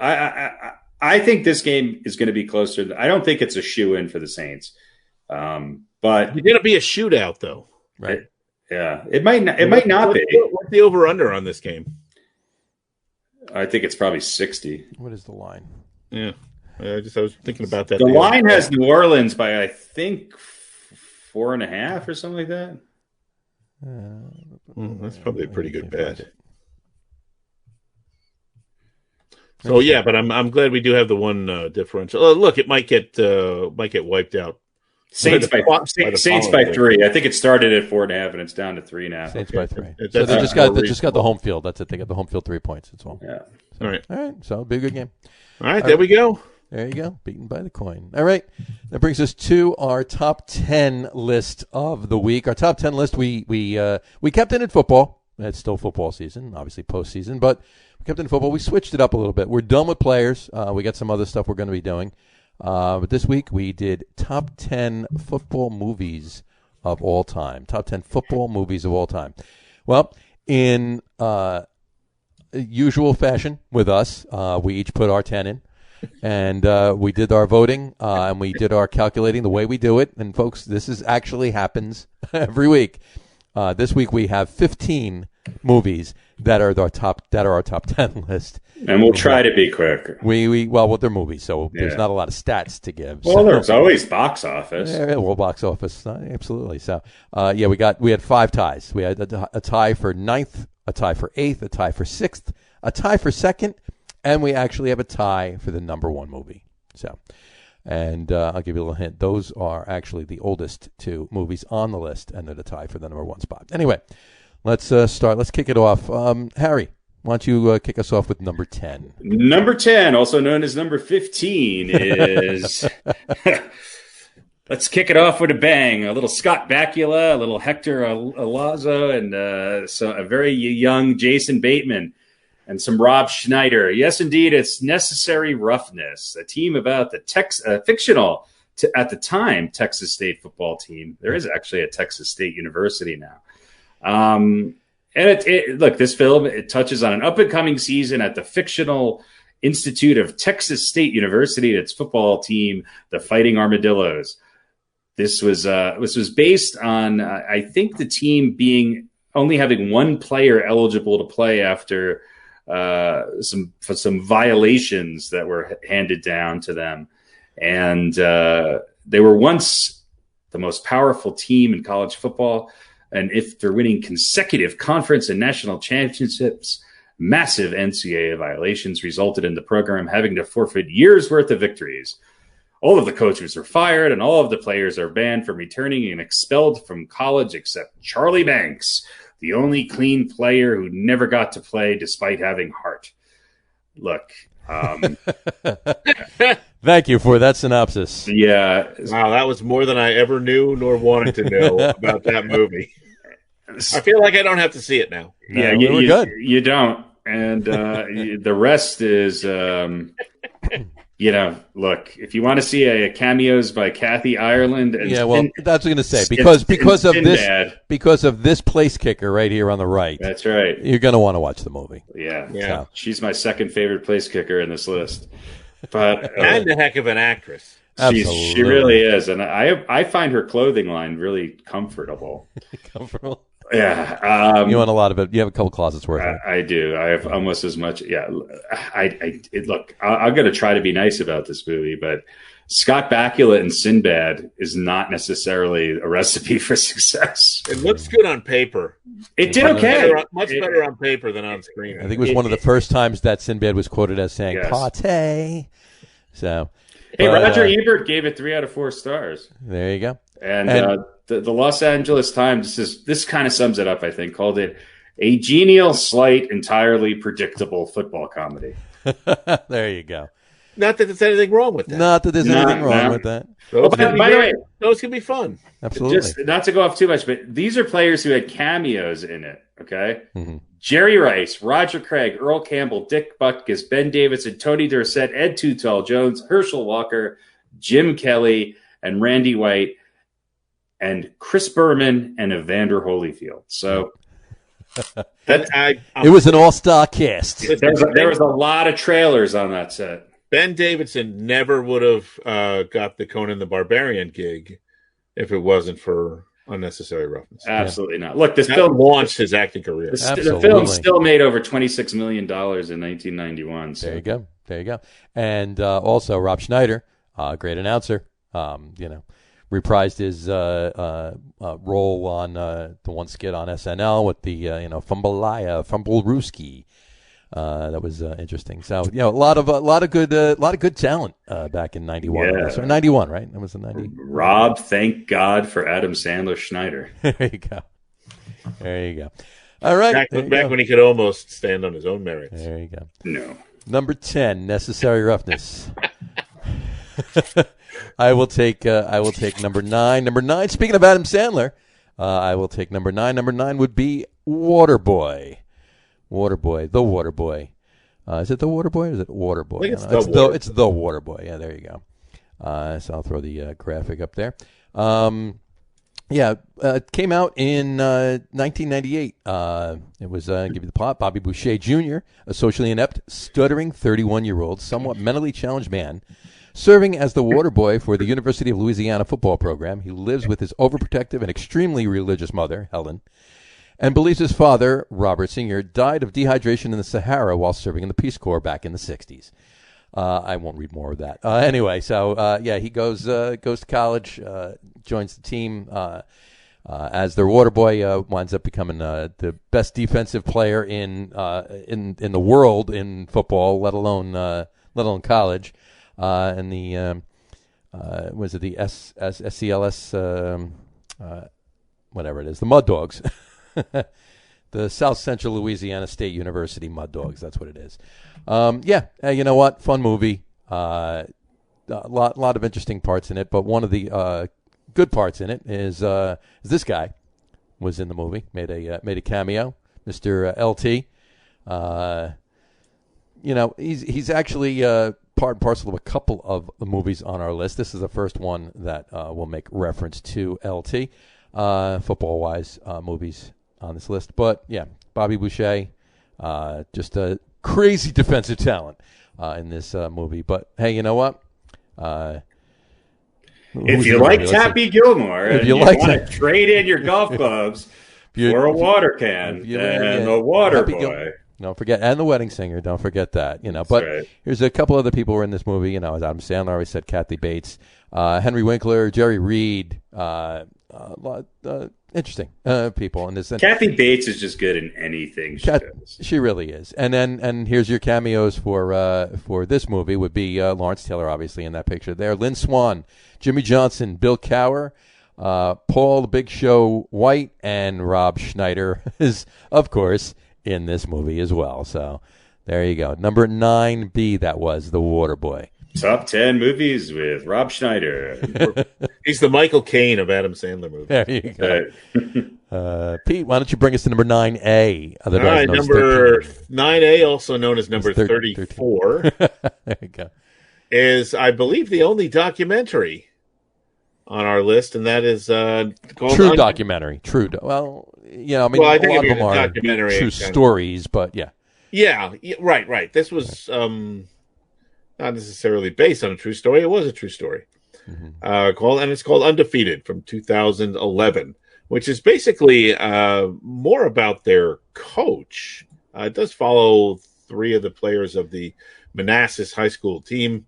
This is the Manassas Tigers from a really rather poor, destitute, one might say, section of Memphis, Tennessee, and a team that really just doesn't win much and didn't win much. And this is kind of the story of their coach, Bill Courtney, and follows him and a couple of his players as they go for a winning season. I've been told it's very inspirational. I've never actually seen it. It's good. It's really good. But I guess Courtney was not a coach by trade. He offered to help try and turn the team around, and then I can't give you any spoilers because, like I said, I haven't seen it. But I guess, I don't know, did they win a playoff game at the end, breaking something like 100-year losing streak for the school as far as their playoff aspirations go? So reading about it makes me want to check it out. So I guess that's probably the biggest endorsement I can give for it. There you go. Number 9A, Undefeated. I will take. I'm sorry, Pat. Yes, indeed. Why don't you bring us to number 9A? 9A is the. I'm sorry, that was 9A. 8B. 8B. They get confused with all these numbers on this list. 8B. 8B, almost the same as 9C. Is The Express, the Ernie Davis story, which I actually really like this film. Yeah, it's a good movie.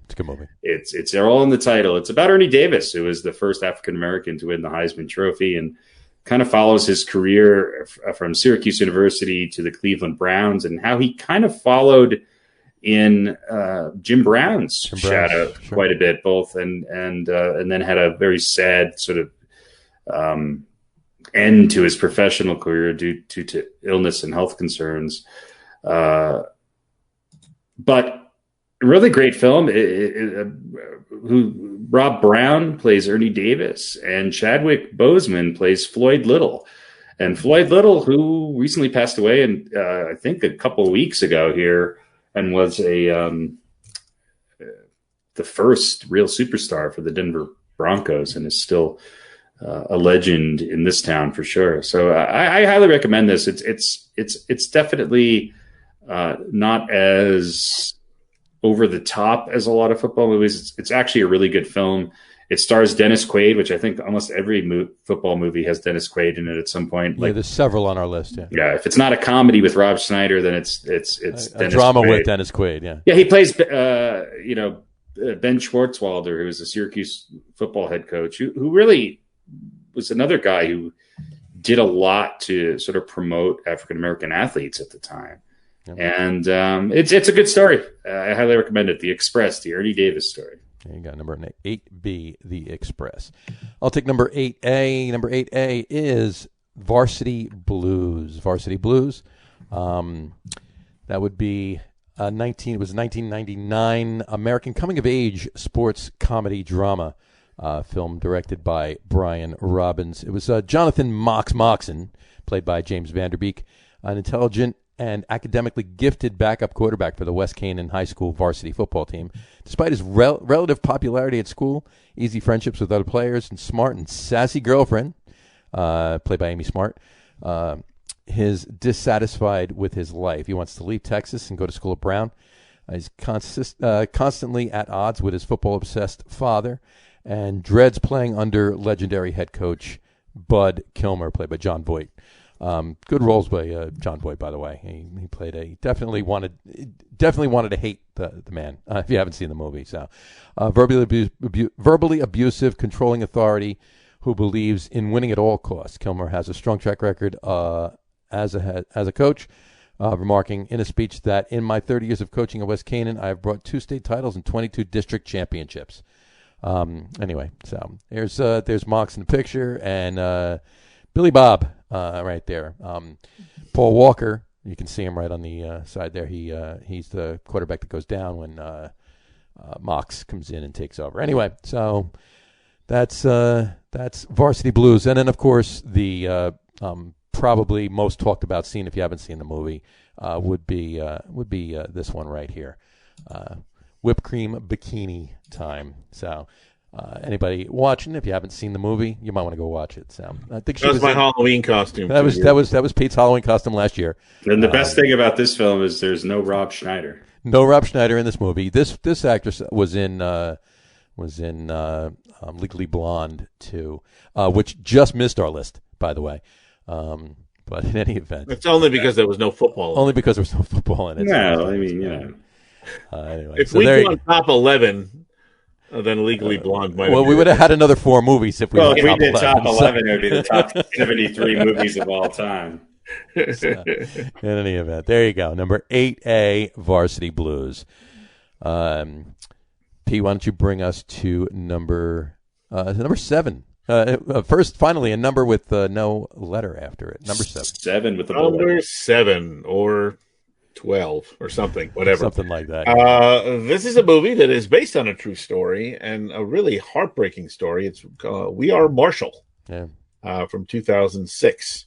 The movie was made and tells the story of the Marshall University Thundering Herd, which the university resided in Huntington, West Virginia. And in 1970, a plane crash basically took the lives of pretty much the entire football team, along with staff members and some boosters. It was an absolute tragedy. And this tells the story of their coach, Jack Lengyel, I guess. Lengyel. That sounds right. Mm-hmm. Who's played by Matthew McConaughey. And he comes on the scene in March 1971 and helps rebuild the team and kind of helps the university heal and helps the community heal. And it's I have actually seen this film. And it maybe falls a little bit short in that it's a little too Hollywood at times. Scored a 48 on the tomato meter, but 79% on the audience score on Rotten Tomatoes. So more of a fan favorite than a critic's favorite. But again, it is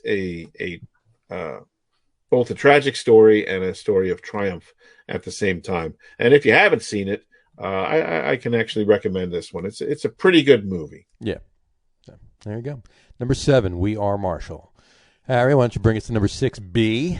6B is The Blind Side, which is based on the life of and the book and the story of Michael Orr, who went on to become an offensive lineman for the Baltimore Ravens. And it's basically about an impoverished young man who loses his family, comes from extreme poverty, and is adopted by the Tuohys. It's Leanne Toohey being played by none other than Sandra Bullock.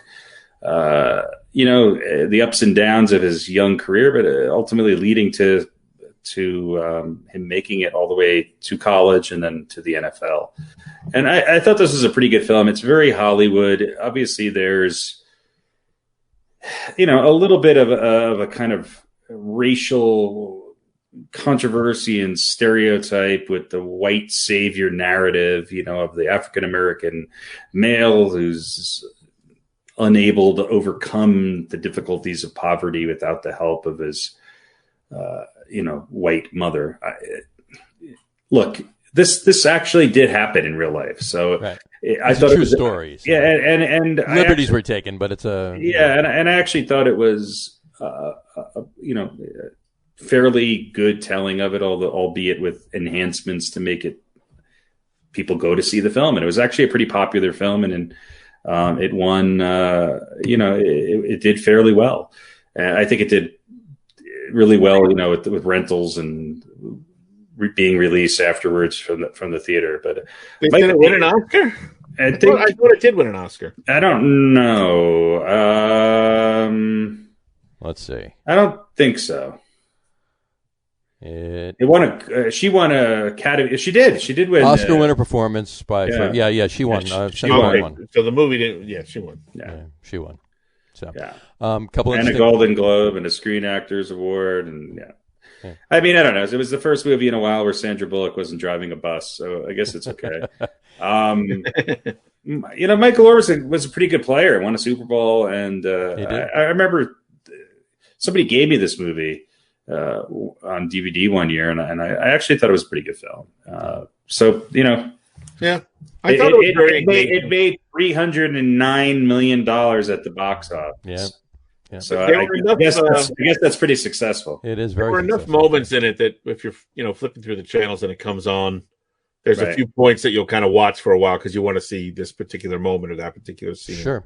I thought it was a pretty good movie. I think it's a great movie, and then a couple points about it too. This is the second instance of where LT is involved in a movie because she talks about in the beginning of the movie and the end the blind side, obviously, of the offensive line and the quarterback, or at least the right-handed quarterbacks. Blind sides from the left, and that's why the left tackle is the most important position on the offensive line, except for the Giants. But it's important. They just don't. They keep trying. They just not to them, maybe to them, right? Yeah. So, but yeah, and it's partly and mainly, obviously, and they talk about it in the beginning of the movie because of Lawrence Taylor and specifically what he did with Joe Theismann back in 1985. So yeah, that's the other connection to the Water Boy, of course, is Kathy Bates. Kathy Bates is in the movie as well. Yes. And if we're gonna go over there's some brief appearances by Lou Holtz and Nick Saban. That's right. And some other coach with the initials TT, who I'd rather not talk about.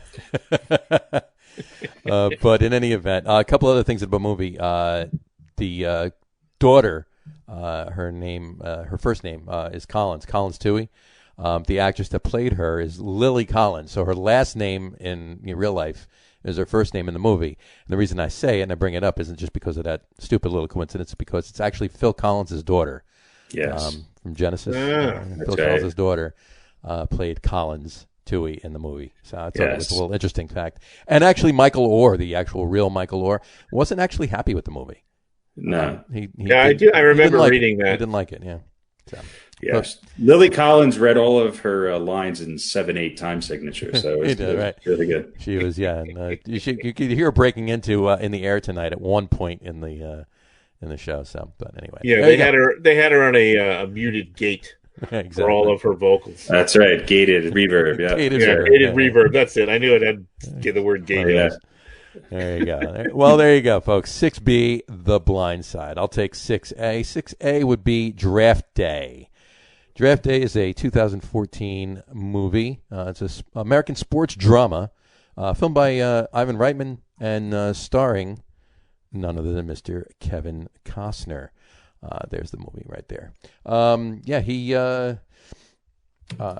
The plot is, on the morning of the 2014 NFL Draft, this whole entire movie takes place in one day. It starts in the morning and finishes at night. The entire movie's one day. 2014 NFL Draft. Cleveland Browns general manager Sonny Weaver Jr., played by Kevin Costner, must decide how to use the 7th overall pick to improve the team, but he has other problems on his mind. His semi-secret girlfriend, Allie Parker, played by, Jennifer Garner, is the team's salary cap analyst, is pregnant, and the recent death of his father causes tensions with his mother. Sonny has fired his father, a legendary coach for the Browns, who later admits was for his mother's sake because his father refused to retire even with failing health. And he winds up trading picks and getting them back and moving things around, and it's a pretty interesting movie. Again, as Harry referred to some of these movies before, Hollywood, sure. And what movies aren't really going to be Hollywood when they're made in Hollywood, right? But it's actually pretty interesting. It's there you go. It's pretty fast moving, and it doesn't really have any slow parts. It's a good film. I thought it was a good film. I thought it was a very good film. I thought it was well made. I thought it was interesting, and the fact that it takes place in one day and it's chronological of the goings on in that day and what they were actually able to achieve at that day in the draft. It was pretty cool. It's a good movie, I think. Instead of watching the Zapruder film, he's watching highlights of game day film. Right. If I ever want to watch a football movie with Kevin Costner, that'll be the one. There you go. No Kathy Bates, though, or Rob Schneider. No Kathy. Rob Schneider actually. Well, that's why it didn't win any awards. No, he read for the lead, but he did. Costner beat him out. So. That's right. There you go. Number 6A, Draft Day. The Draftinator. The Draftinator. Well, there you go. He went off script, and that's why he lost the part. Just a little bit. All right, so there you go. All right, Pete, why don't you bring us to number 5? Number 5, or number 22, which is... I think this is a good movie, and I enjoy it very much, and there were a lot of people who panned it, but they're just Tom Cruise haters. It's Jerry Maguire, written and directed by Cameron Crowe, who basically followed Leigh Steinberg around for, I think, about a year and a half. and then wrote and then directed this movie about Jerry Maguire, the agent, and his trials and tribulations. He leaves a big agency, and Renee Zellweger plays an office assistant, I think, who decides to go with him, and they have a relationship, and he ends up with just one client, Rod Tidwell. Rod Tidwell, played by Cuban Gooding Jr. And to me, this is a very entertaining movie. Tom Cruise has a lot of things that you could say are kind of icky about him or whatever, but right. I find him very enjoyable in any number of films, and kind of equally unenjoyable in any number of other films. But to me, Jerry Maguire is a funny movie. There's some touching moments. It is really Hollywood when you get down to the end. It's all Hollywood, yeah. It's just really, but you're kind of expecting that, or at least I was.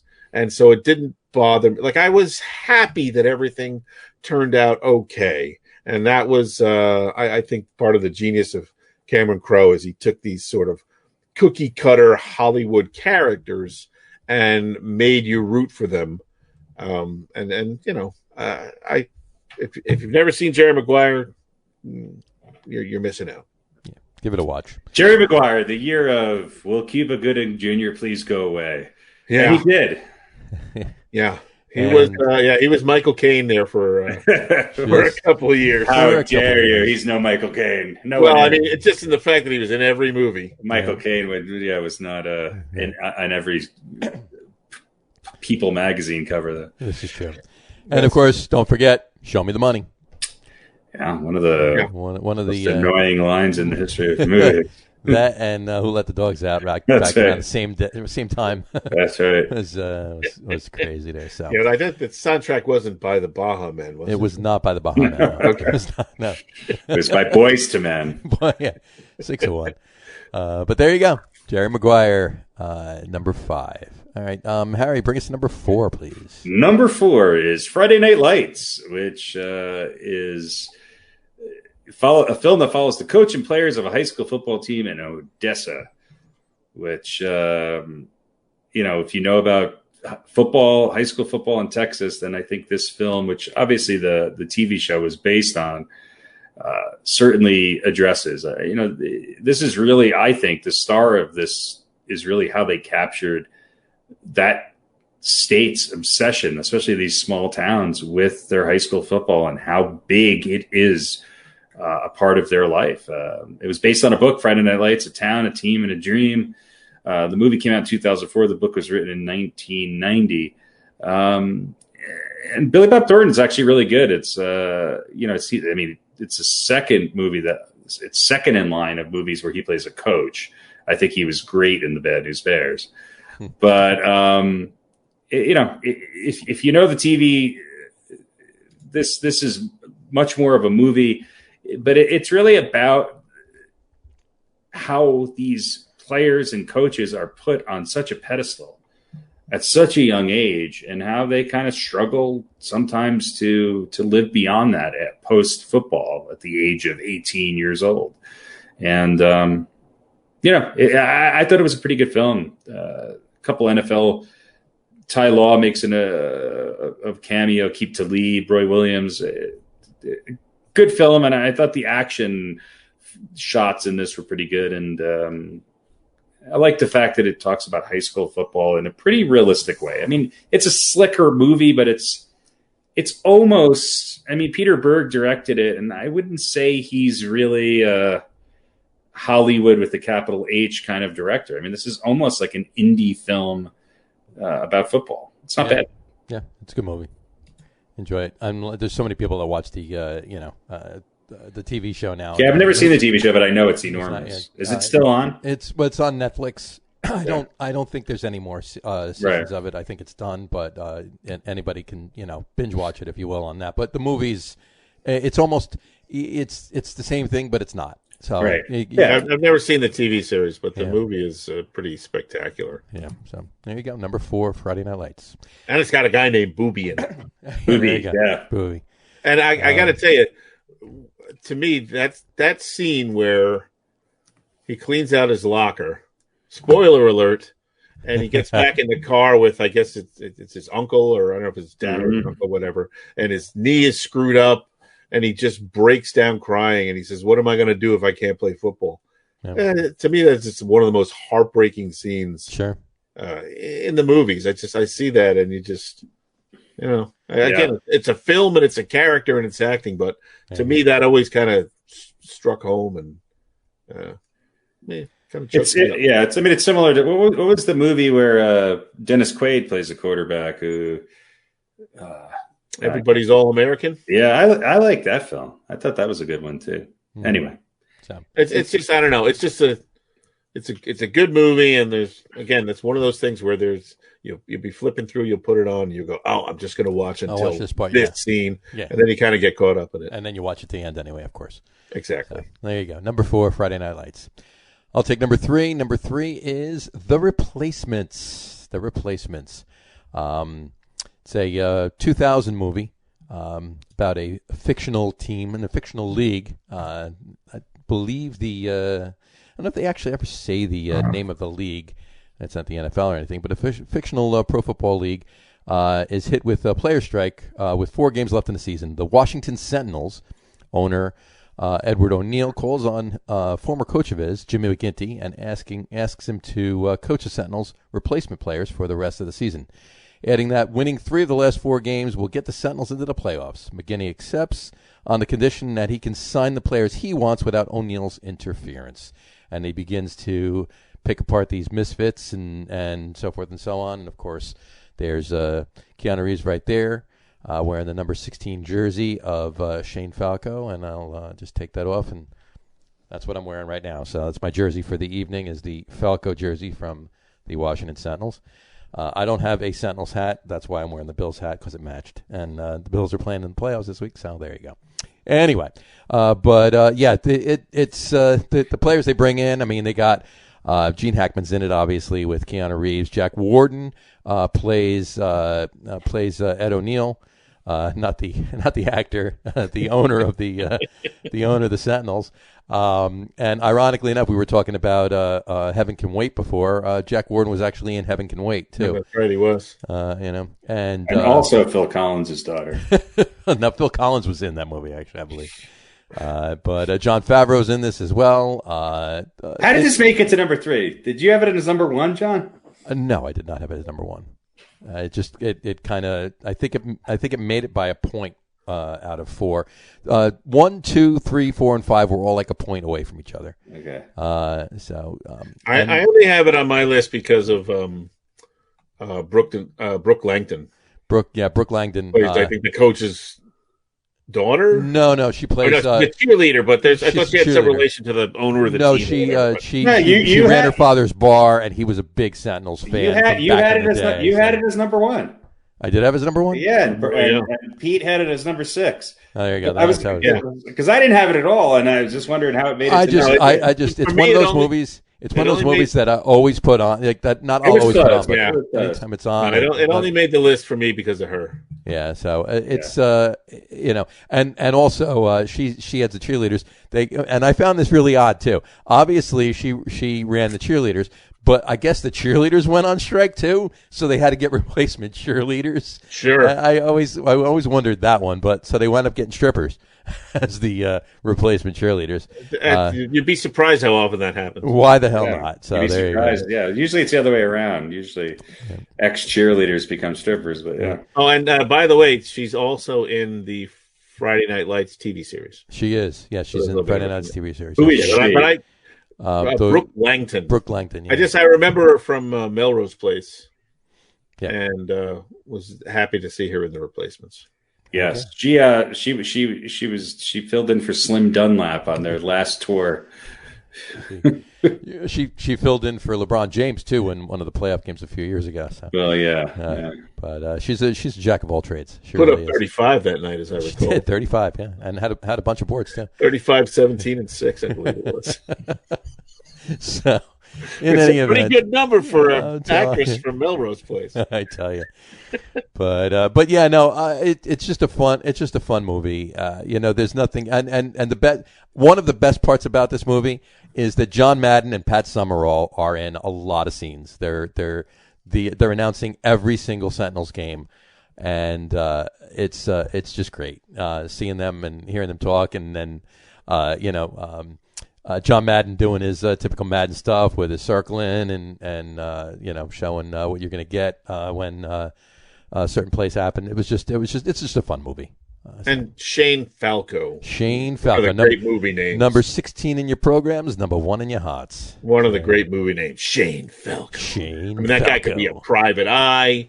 He could be a jet fighter pilot. Mm-hmm. He could be a replacement football player. He could do anything. He can do anything. Shane Falco. There you go. Number 3, the replacements. All right. Who's up? Pete, bring us to number 2B, please. Number 2B, also known as 27.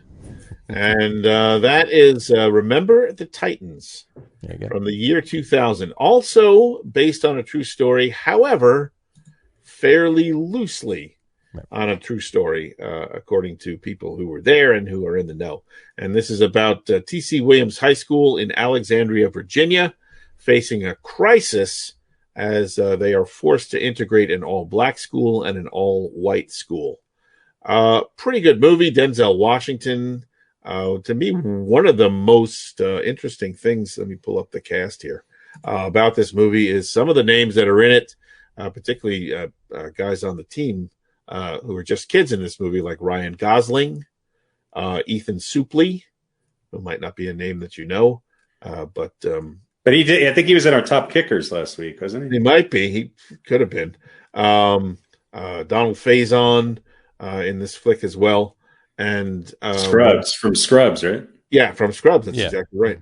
And Hayden Panettiere, plays the young daughter and would go on to fame. Really, actually, Heroes is where she made her bones, and she does some show about being a country singer or something.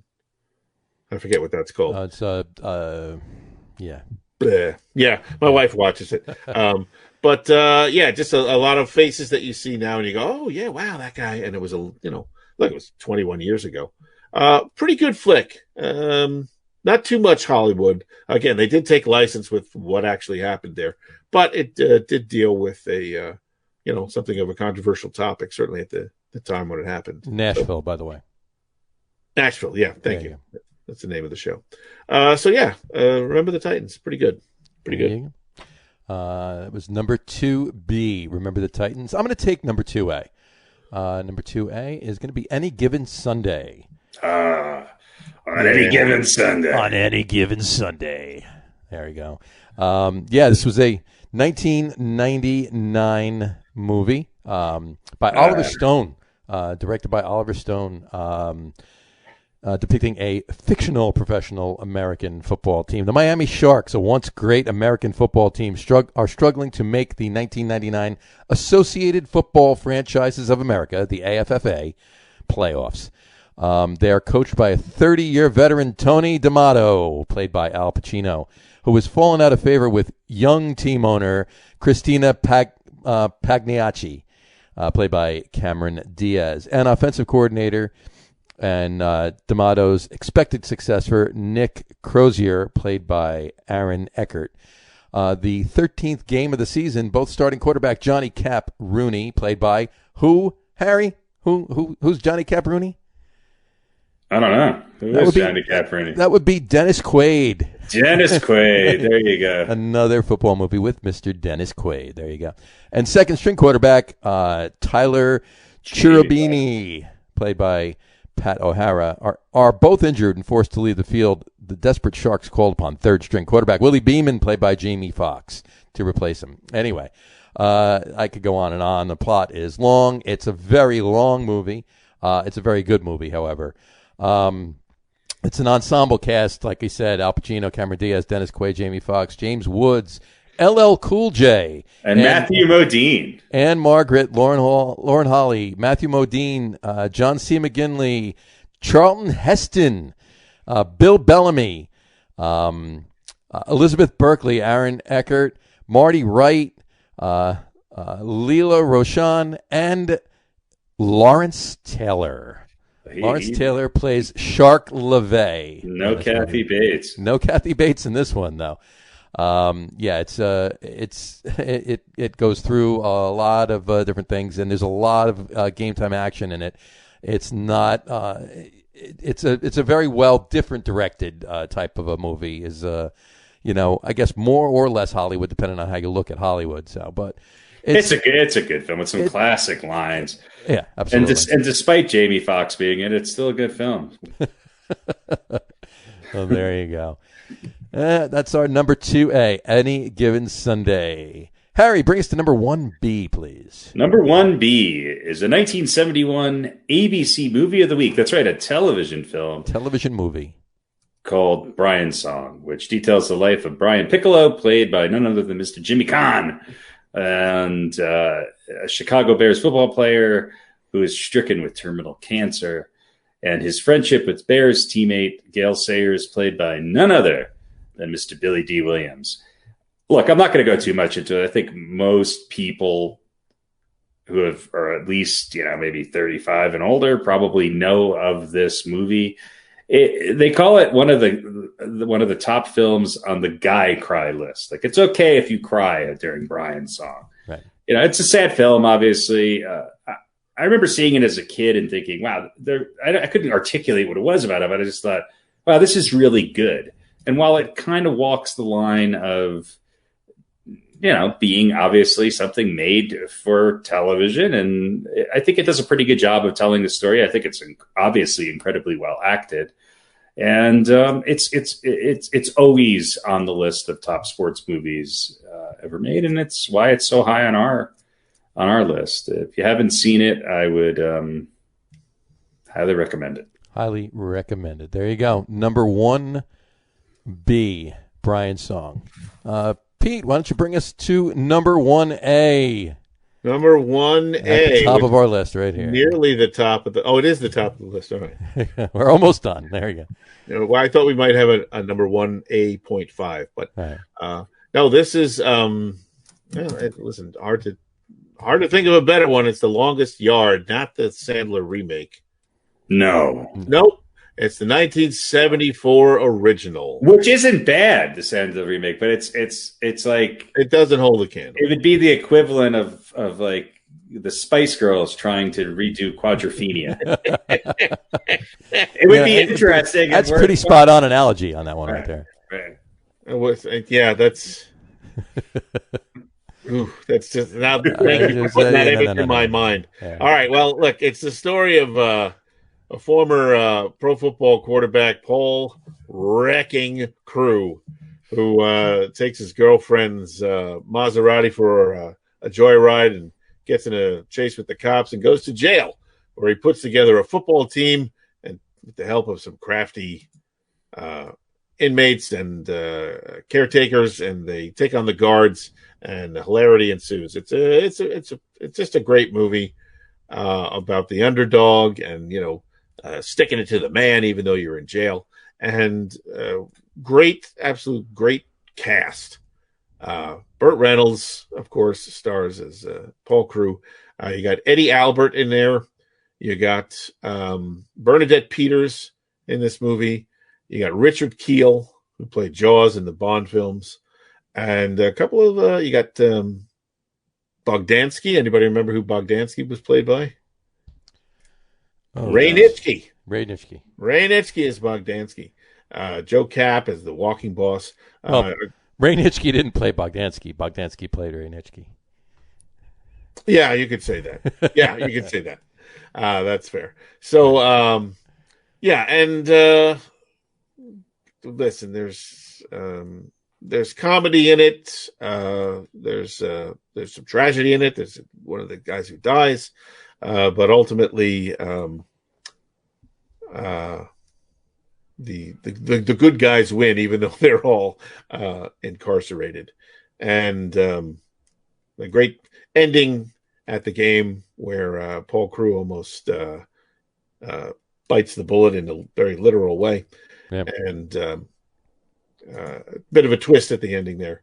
It's a great film all around, and it'll make you laugh, and it'll make you feel sad, and it'll make you think about not taking your rich girlfriend's Maserati for a joyride. You might want to think twice before you do that again. Yeah, maybe 3 times before you. Maybe 3, yeah. So, and a genuinely good acting job by Burt Reynolds. Yeah, Burt Reynolds did a good job in this movie. I like this one. I mean, if I have to watch this one or the Adam Sandler remake, I'm watching this one, obviously. But oddly enough, the Adam Sandler remake, Burt Reynolds was in it, and obviously did not play Paul Crewe. Obviously, Adam Sandler played Paul Crewe, but he played Coach Nate Scarborough, and then went in a play at the end, which is pretty funny. But similar. I mean, it's the same. It was a remake, Mean Machine, the whole 9 yards.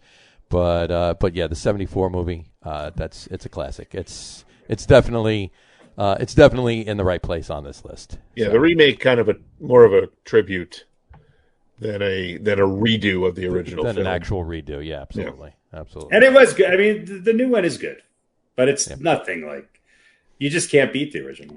No, you can't. Which is why it's number 1. Which is why it's number 1 on this list. Number 1A, but number 1 on the list. It's number 1. What was it? Did we have 2 tied for number 1? Well, Brian's song was tied for number 1. Okay, I got you. So there you go. Couple things to point out on this list, though. You mentioned before The Blind Side grossed $309 million. That was the on this list of all 15 of these movies. That movie made the most money. It actually netted $280 million. Number 1.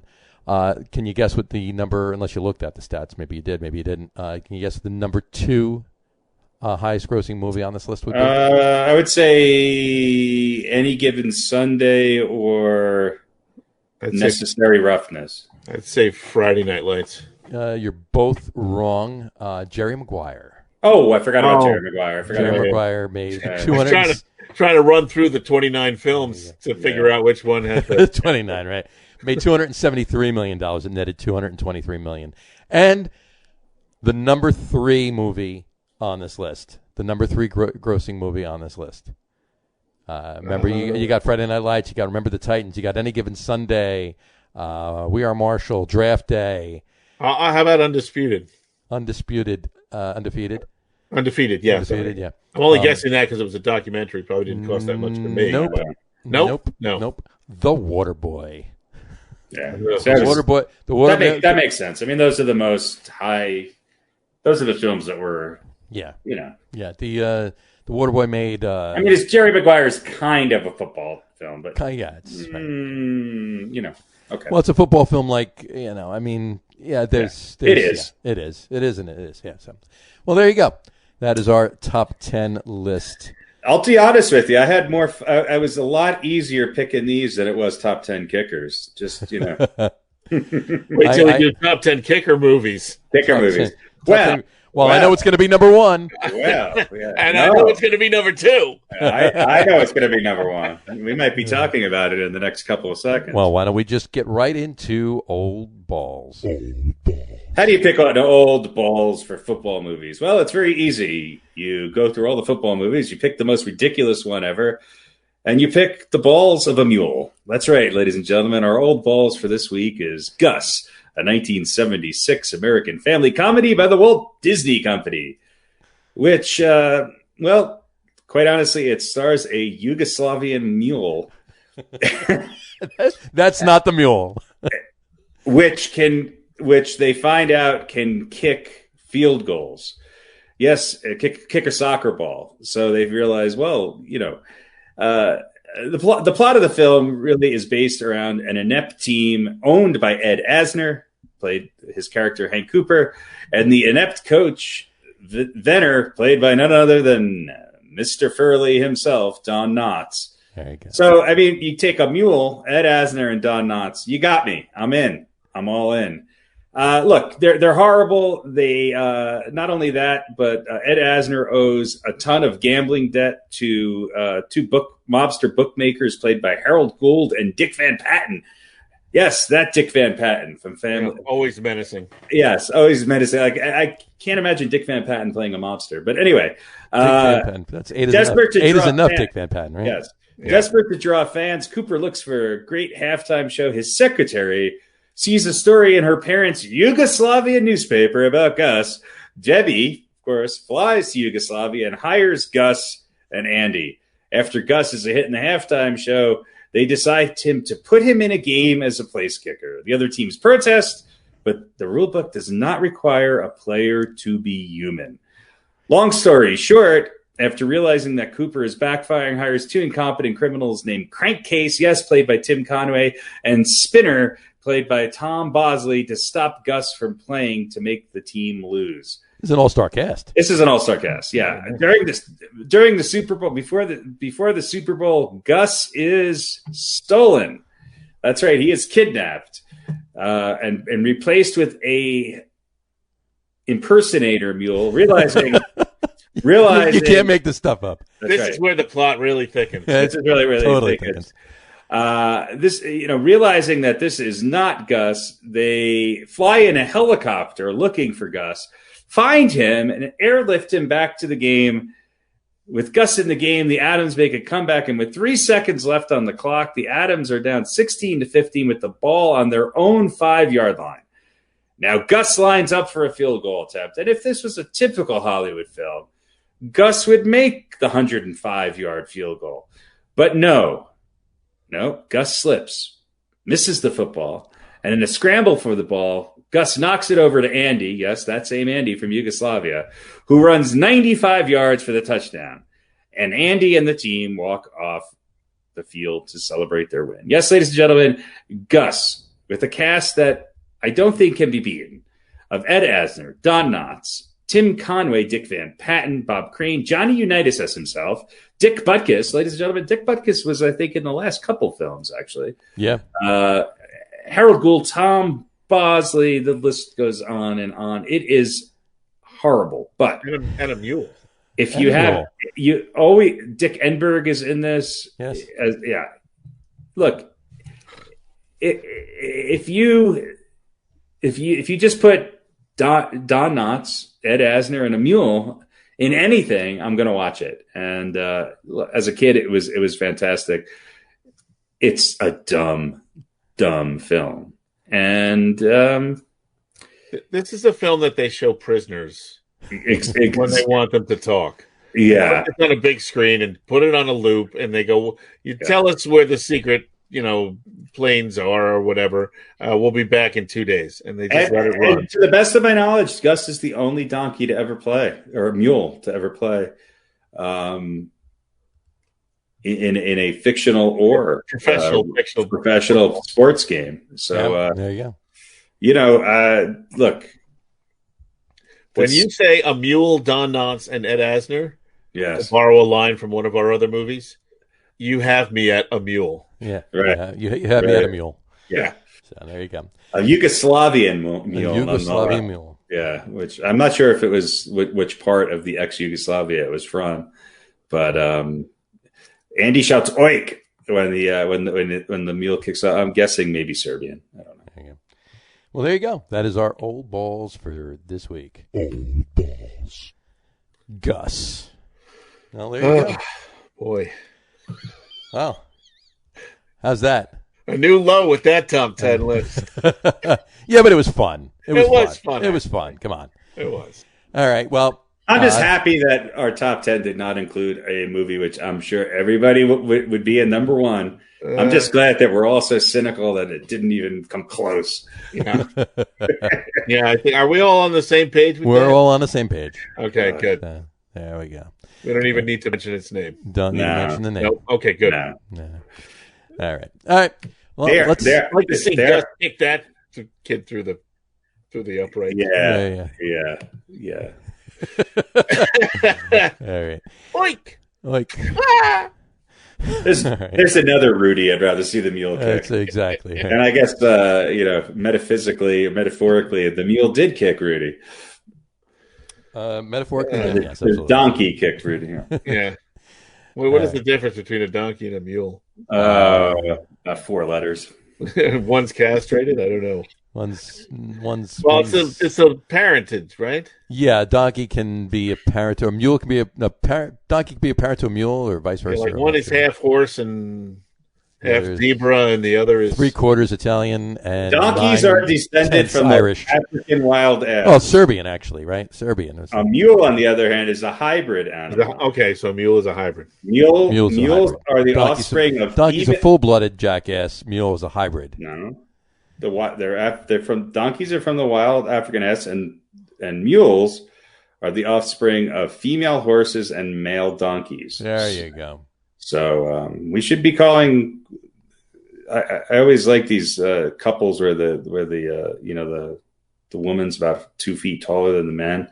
I see them in a lot of hipster couples now. So we should be calling this offspring of Jen, whatever it's going to be now, mules. So a mule has a donkey for a parent. Mule has a donkey and a horse, female horse and a male donkey. So what's a male horse and a female donkey? I don't know. Not a mule. A female horse and a male. I don't think maybe it can happen for some. Maybe they can't get pregnant. I don't know. Okay. Who knows? We'll have to ask a veterinarian. Yes, or a farmer. Join us for next week when we dive into top 10 genetic differences. Genetic differences between farm animals. Can a horse fuck a donkey? And what? Yes, but they can have. Well, I'm just wondering if it's like if your mom is Jewish, you're Jewish, right? No matter what your dad is. Right, of course. So, like, is a donkey is always a donkey, or a mule? But it's not. A mule always has a donkey for a dad. I guess so. The show is taking a very interesting turn. It's so more confusing than having 15. Why don't we? Mules are bigger than donkeys, which is why the mule could kick field goals, and the donkey might struggle a little bit. The donkey would be more of the holder, and the mule would be the kicker. There we go. So the donkey would be more of the it's in the eye of the ball holder. Yeah, it's in the eye of the ass. Yeah, the ass. All right. All right. Do we want to talk about any other sports? Because there's a couple things that might have happened. I think we should, because there's actually a lot of crap going on that we haven't even gotten to in 2.5 hours. So, football and movies. Why don't we start with some hot stove? We are thorough. We are thorough for anything else. So, if you were paying attention to the podcast last week and not the normal episode on Wednesday night, but we did a special one on Thursday night. Because 3 hours isn't enough. Because 3 hours isn't enough. We had to announce, because everybody tunes into us for their breaking news. Francisco Lindor is a Met. He had a press conference on Monday morning they announced him. And he was quoted as saying he'll miss Cleveland, but he's excited to play for the Mets. And he didn't tip his hand, but he alluded to wanting a deal and be open to a deal. And, he mentioned that, it has to be right for both players, but he's always thinking about the future. So to me, it was tipping his hand. And I don't think that Steve Cohen's going to let him leave Queens without turning every stone to find a way to sign him to a long-term deal and basically have him retire a Met for that matter. So we'll see what happens. But and if you Harry, you didn't join us on that Mets. No, podcast. I was deep in research on kicking mule movies. Mule movies, right? You were working on that list. It's all about priorities. Absolutely. We were good. We were out in, I think, 24 minutes. 20 is a quick one, in and out, 24 minutes. Yeah, you know what? I don't know if he's going to re-sign. You don't know? Well, listen, we talked about getting Bauer, and who apparently wants to really wants to come to the Mets, and maybe getting Springer. And if you have all three, that's a lot of payroll. And it's also a lot of championships too. Right, and right. But if you're going to sign Bauer and you're going to sign Springer, they're free agents. They're going to be long-term contracts. Sure. So maybe, you might have all three for this year and then not keep Lindor because it might end up being just too much money.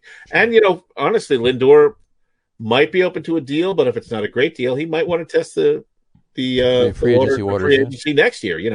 Wouldn't be the first guy to go to a team. Usually it's more of a short-term rental. Of course. A mid-season move. Sure. This is kind of a whole season move.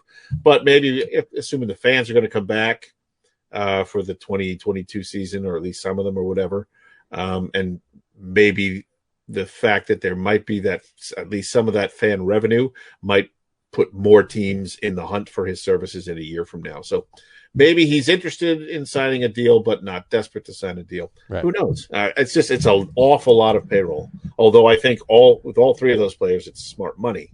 Yeah. So we'll see what happens with that. I don't think, and all of them, the Mets feel the same way as Lindor says. If there's not a deal done before spring training starts, then there's not a deal done until after the end of the season, whenever that may be. And hopefully for the Mets, it's November, right? Not October. So, right. But I mean, that's what he has to say. He just got traded. I mean, if this offseason is any indication, then it's going to take some time to work these deals out. Sure. And look, I thought Springer was more. Obviously, the Mets got their top priority in Lindor. I would say that Lindor is probably a slightly bigger grab than George Springer. There's a lot of babble going on, but that Springer might go to the Blue Jays. Yeah. Well, he was I mean, that's the teams. It was between the Mets and the Blue Jays, and that's the teams going back and forth between. I mean, from what's been talked about. I mean, Anthony Recker and Andy Martino on SNY, both of them have said time and time again over the last several days that they don't think there's going to be any bigger additions to this club this year, other than bullpen depth. But you know what? Then you read other articles that don't count them out on Springer yet, because the Mets are still on Springer's wish list. Not Springer's still on the Mets wish list. Springer still wants to come to Queens. But it just depends. I mean, they only have maybe just shy of $30 million left before they hit that luxury tax amount. And if they are going to add, a couple of the pieces for the bullpen, like Brad Hand, who they've offered a contract to. They offered him a 1-year deal, and he's apparently looking for a multi-year deal. But they're working on it. But if they're going to get him, they're going to have to give him multi-years. It's not going to be a lot of money, so it's not going to be too much about that. But what, for Springer? No. For Brad Hand. But that being the case, the money that Springer wants for the years he wants it's going to eat up a lot. It's going to push them over the luxury tax. They're going to have to either clear out some other cap room, and they're going to work something out with Cano. He's going to come off. And then, like I said, they might be willing to eat it for this season, but right. And the other thing I'm reading now is their Springer. Not that this is the deciding factor necessarily, but one of the factors they're thinking about is whether or not they're going to have a DH. Yeah, that's still. If they're going to have a DH, settled, yeah. They might be more willing to bring Springer in because it's going to give them some play, a couple other guys on the team that they can get their bats in the lineup as a DH. Sure. If there's no DH, then maybe they don't want to go that much over. I mean, assuming Bauer's going to come to the Mets, right? Because it would be a huge. I think you got a guy who wants to come that badly, right? Who's well, I'll tell you, resume that he has, you bring him in. If they somehow get Trevor Bauer to come to the Mets, and they have DeGrom, Bauer, Carrasco. If Carrasco returns to form, you've got Stroman, and you got Thor coming back midseason. Syndergaard when he's coming back, and you still got Peterson and Matz hanging there. That slack out of the bullpen. Odorizzi. Yeah, Jake Odorizzi. Yeah. You know what? And somebody look. Can you ever have too much pitching? No. You can't. You can never have too much pitching. That is the best problem that you can ever have. Is more pitching than you think you need. And Peterson, he might be in your. Peterson's in the mix. Yeah, absolutely. Yeah. There was a where was it? I'm trying to get back to it. Somebody posted on one of the Mets blogs. Here we go. He said. He says he proposes a trade, trading alleged Mets fans who want to trade Alonso after an off-season in quotes, compromised of all of 60 games, to Cleveland for a slightly used picture of Willie Mays Hayes, Roger Dorn, and the used jockstrap of Pedro Serrano's Guru, Jobu, and a Chico Escuela to be named later. That was his post. So. Basically, bringing that up, I just more obscure references. It had to be an obscure reference. I read that earlier, and I said I had to read that. That's basically saying that there's so many guys out there right now that are saying, "Hey, you know what? We can get a lot for Pete Alonso." Really? It was Rookie of the Year 2 years ago, and last year doesn't really count. Well, he still would have been on pace to hit 40 home runs last year, even on an off year. It depends on who you get. It depends. I mean, if the Mets do land Bauer. And Syndergaard comes back. I think the Mets have a really good starting lineup. I think their bullpen's a little questionable. Right. Maybe, it is, and that's why you need a brand hand questionable. In there. So, I know it's blasphemy to Met fans, but if you can, if trading Pete Alonso means that you can get what you need in the bullpen and maybe add a middle reliever, and are the Mets really set on a closer? Not really. I think everybody's hoping that what Jeremy Hefner was able to do last year, bringing Edwin Diaz back around to a somewhat form, and not have him be that game blower as opposed to game closer. I mean, if you were proposing a trade to the Yankees, straight up Pete Alonso for Chapman, I don't know that would happen. Was that what you're doing? No, but I'd take it. You'd love that. We don't need that's one thing we don't need is a first baseman. First baseman, right? Exactly. We need pitchers. I think Pete Alonso would be your steady DH, but then again, you have 3 of those as well, too. So. Yeah. We have 9 first basemen, and 6 DHs, and 27 outfielders. We have more. Just what the Yankees need. Yeah, another big stiff at first base. But no, I think the Mets are looking at. I think that if the Mets sign Springer, it might be a sign that Lindor isn't there for the long term.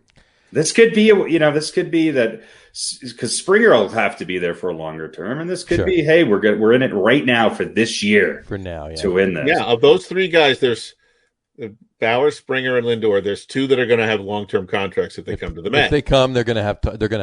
Yeah, none of them are coming. Neither of them are coming for a year. Well, let me ask. That's going to make Lindor financially, at least, expendable. Let me ask the Met fans: if you had to pick between Bauer or Springer, who would you take?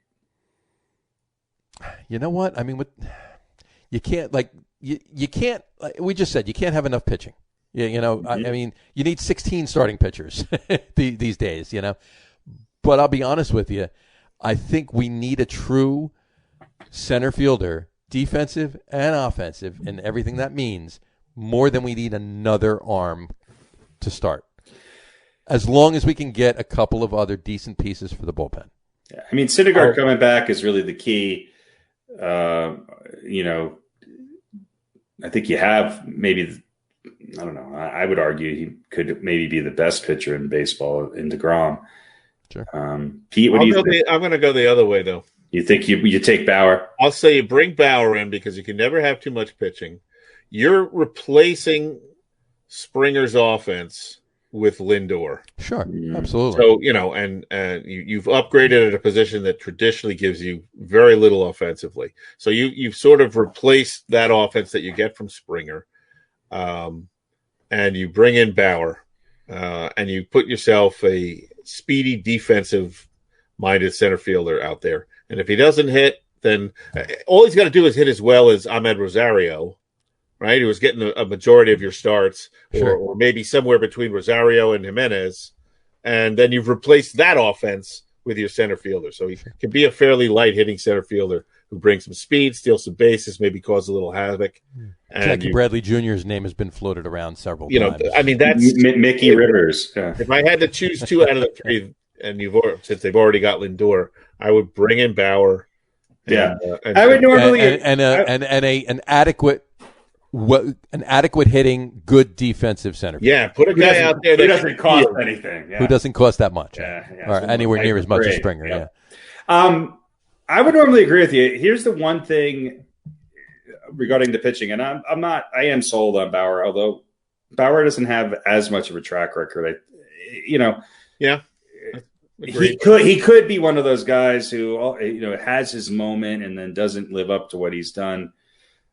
Here's the one thing I think about George Springer is that he is arguably the most clutch performing postseason player in baseball since David Ortiz.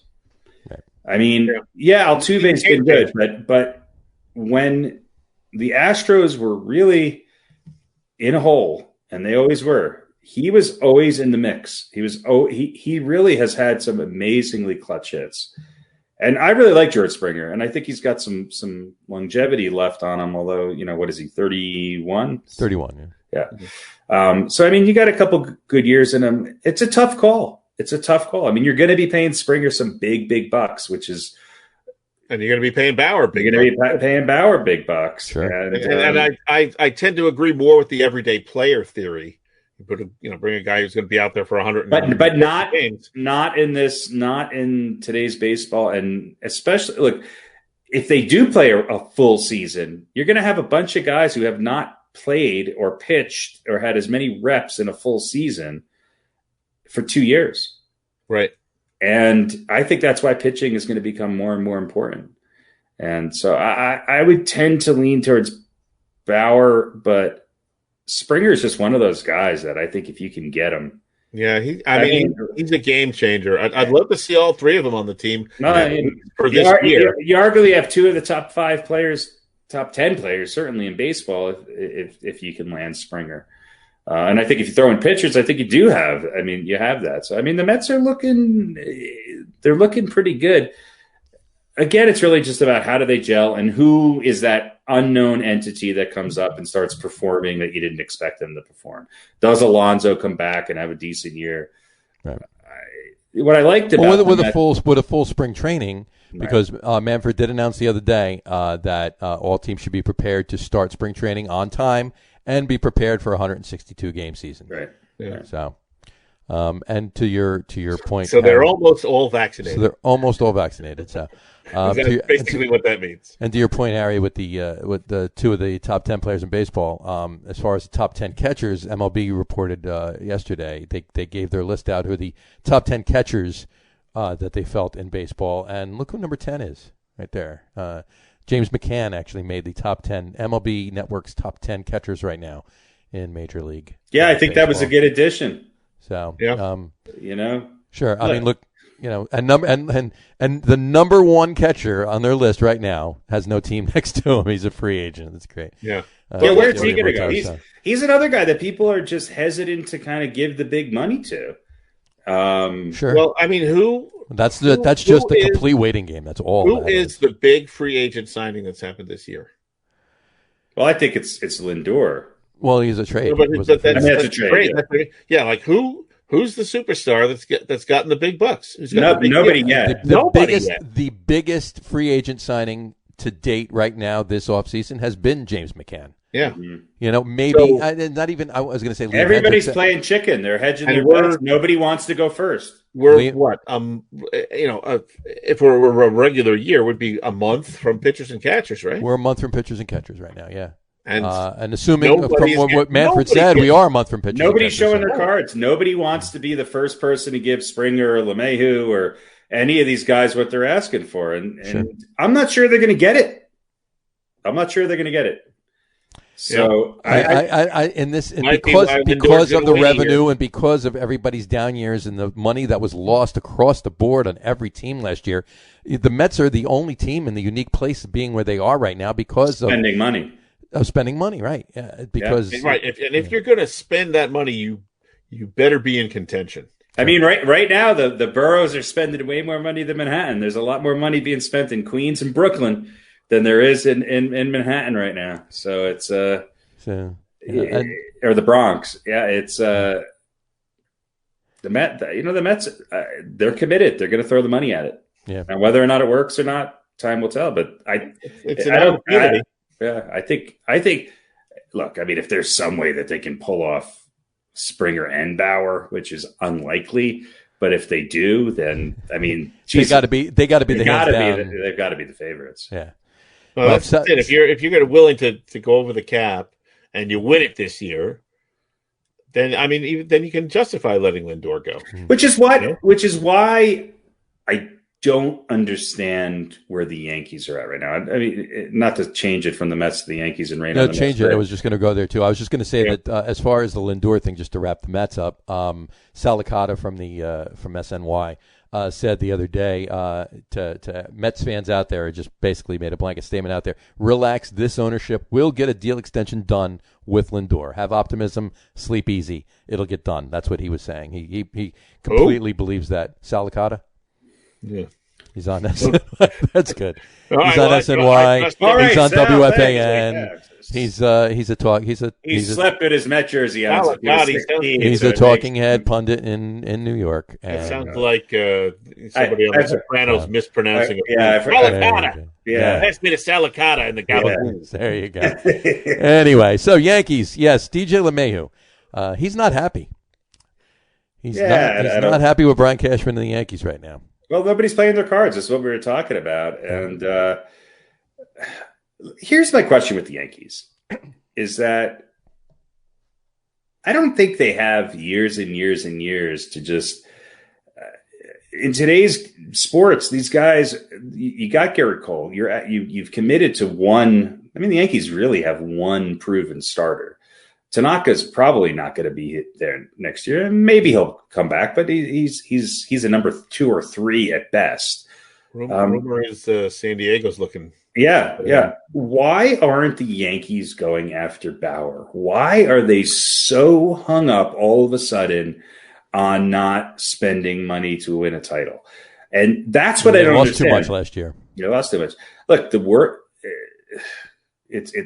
What's killing the Yankees is yes, they've lost too much last year, and they've made 2 or 3 signings which are crippling them. And I wish they could get out from under those deals, but they can't. Well, who are the Yankees' American League nemesis? Well, the Astros right now. Okay. Obviously, typically, Tampa Bay and the Red Sox will eventually be back. And look, if Toronto gets Springer, that puts Toronto right back there. Sure. Yeah. So for right now, it's Tampa Bay and can Tampa Bay do? Tampa Bay last year reminded me of the Kansas City Chiefs from a number of years back, where they won the World Series and then they disappeared because they had all of this. They had all of this conglomeration of guys who gelled at the right time, and then they let some of them go, and they couldn't re-sign some of them. And that's exactly what the Rays did. I mean, and they that's just let right. a bunch of them go. I mean, there's not a formula that you can recreate. Sure. No, and it was perfect for a shortened season. Now, I think the Rays were the best team in the American League, without a doubt. Had to bring up the Royals winning the World Series, didn't you? You just had to do that, right? Why? What's wrong with that? Because they beat the Mets when they. Oh, that's right. They did. Yeah. And I think of the Royals. No, I forgot about that. I'm sorry. Sure you did. I really don't pay attention to the Mets. Is Lee Mazzilli coming back this year? Did they re-sign him? This year he's coming back. They owe him another ring. That's right. I don't think the Yankees are just not going out and saying, okay, to LeMahieu, we're going to give you 4 years with an option for a 5th. We're going to give you 80% of what you want. We want you. We love what you've done the last 2 years. It should have been done already. Yeah. But it just seems like everybody's hedging their bets. And the Yankees have a lot of money in their lineup and not a lot of it produces. And I don't have comfort in this bullpen that everybody had talked about. It didn't perform. And having Chapman closing out games has been he hasn't proven himself. He's lost a lot of big games. Yeah. And being Yankee fans, we've been spoiled for years and years and years with Rivera there, but we haven't had a great closer. And the pitching's just, it's not, we have one guy. And on any given playoff matchup, if he's going up against your number one, no guarantee that you're going to come across, win that. So it really comes down to who has the best 2 and 3s. And it's not the Yankees. And it's not the Yankees. And that's why, look, they were close last year. And arguably the year before, I really thought they were going to get past the Astros. But the Astros are kind of their nemesis. Yeah. And I'll be happy to see Springer leave the Astros. I just don't want him going to Boston or Toronto. Yeah. But I don't have as much confidence in the Yankees' decision making. Right. Yes, we know all about the homegrown talent, but even Judge, who I love and I think is a clutch player and plays above his stats, if that makes any sense. Didn't have a great year. And that's what I wanted to ask you is, do you worry about a guy like Judge eventually kind of just going, I don't know what his contract situation is, but he's still a young guy, and eventually just going, listen, the Yankees aren't being the Yankees, and they're not helping me, and I'm going to go somewhere else? I don't worry about Judge because I think Judge is so beloved. So beloved, and I think knows where he's at. That I think there's no way the Yankees, they'll do everything they possibly can unless he just really starts. Well, I'm saying if he doesn't have confidence that he's ever going to win there. I think he does, and I think that they're very close, but the time is now. We don't have – look, what the Yankees are a lot like the Jets and the Giants in a lot of ways, where they have these young guys that they're so invested in, and when the numbers don't pan out and they're not performing, they refuse to move on from them. Right. Yeah. And the Yankees are a prime example with that. Gary Sanchez, not the best catcher on the Yankees. Mike Ford, who we heard about for years, all of a sudden, finally, after so many injuries, Luke Voit gets to play, and Voigt's one of the best players. I think he's one of the best first basemen in the league right now. He's your first baseman. Right. Okay. Obviously, I want to see LeMahieu play second base. Gleyber Torres, he's naturally a second baseman, but I'm okay with him at shortstop. He hasn't really performed in the offseason. Again, at third base, you got Urshela and Andujar. Before Urshela was their starter, Andujar was performing really, really well. So can you trade Urshela to get something for him? Why are you holding on? I love Brett Gardner, but why are you holding on? I don't think they have as much faith in Andujar as they should at this point. You can't get rid of guy. I would be okay with Andujar if they got something for Urshela. Yes, Aaron Hicks is an all-star. Right. Judge Tauchman, Clint Frazier needs to get in there. There are guys. The other guy that has been a bust is Stanton, and unless he can really produce this year, and it's really going to be in the playoffs, I just don't know where he goes. Happ, Paxton, they're just not the dominant pitchers that they were. They're too old.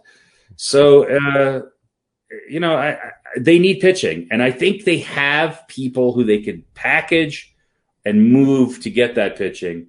Because I think you need to give some of these other guys a chance. I think you need to give the Kyle Goshes. I think you need to give the Andujars. If you have to get rid of Gleyber Torres, look, the Yankees got rid of Didi Gregorius. If they got rid of Didi, bring Didi back, play him at shortstop. They got rid of Didi Gregorius a couple years before. They got rid of, it was in the Stanton trade. They got rid of Starlin Castro. Right. And then they got rid of Cano, Robbie Cano, when he wanted the big money. Right. So it's happened before. I think they have to look at some of these guys who are in their prime and move them to get pitching, because they're not willing to sign the free agents that they need to sign. Yeah, they went out and they got Garrett Cole. That's great. They've never been able, since Pettit and Roger Clemens. They've never been able to have that 1-2 punch that was just dominant. And then back then they had El Duque and a bunch. They just had. You could talk about the Yankees hitting. It was their pitching and defense that won it. And they have some young pitchers who I think could fill in the fourth and fifth role with Herman and Montgomery, and Zach Britton hasn't lived up to what you paid for him. So they have all of these kind of middle relievers and closers who aren't doing well, and you're still handing the ball to Aroldis Chapman at the end of the game, and he's getting, he's throwing a high fastball to what's his name on the Astros, and Chapman's Chapman's had the big. You have to remember, even when the Cubs finally won, Chapman blew it for them. Chapman didn't perform well as a Cub. I just don't know why they're holding on to some of these guys. I just don't get it. And it's not allowing them to sign the pitchers that they need. Yeah. Well, we will see what happens as everything shakes out. It's going to be soon because, if Manfred is right and pitchers and catchers are reporting in 3.5 weeks, 4 weeks, and everybody else shortly thereafter, the next few weeks are going to be a snowball. Unless it's a year where there's a bunch of people not playing and not reporting to spring training because they don't have a team. But we'll see what happens with that. The other thing we're going to mention really quick in Major League Baseball, yesterday, Liam Hendricks locked in a multi-year deal with the White Sox. So he's off the table now too. So if the Mets or anybody for that matter is looking for another bullpen arm, obviously cross off Hendricks. So big loss. There you go. Oh, probably should also mention Tommy Lasorda died. Yes. Yeah. I was going to do it at the end, but yeah.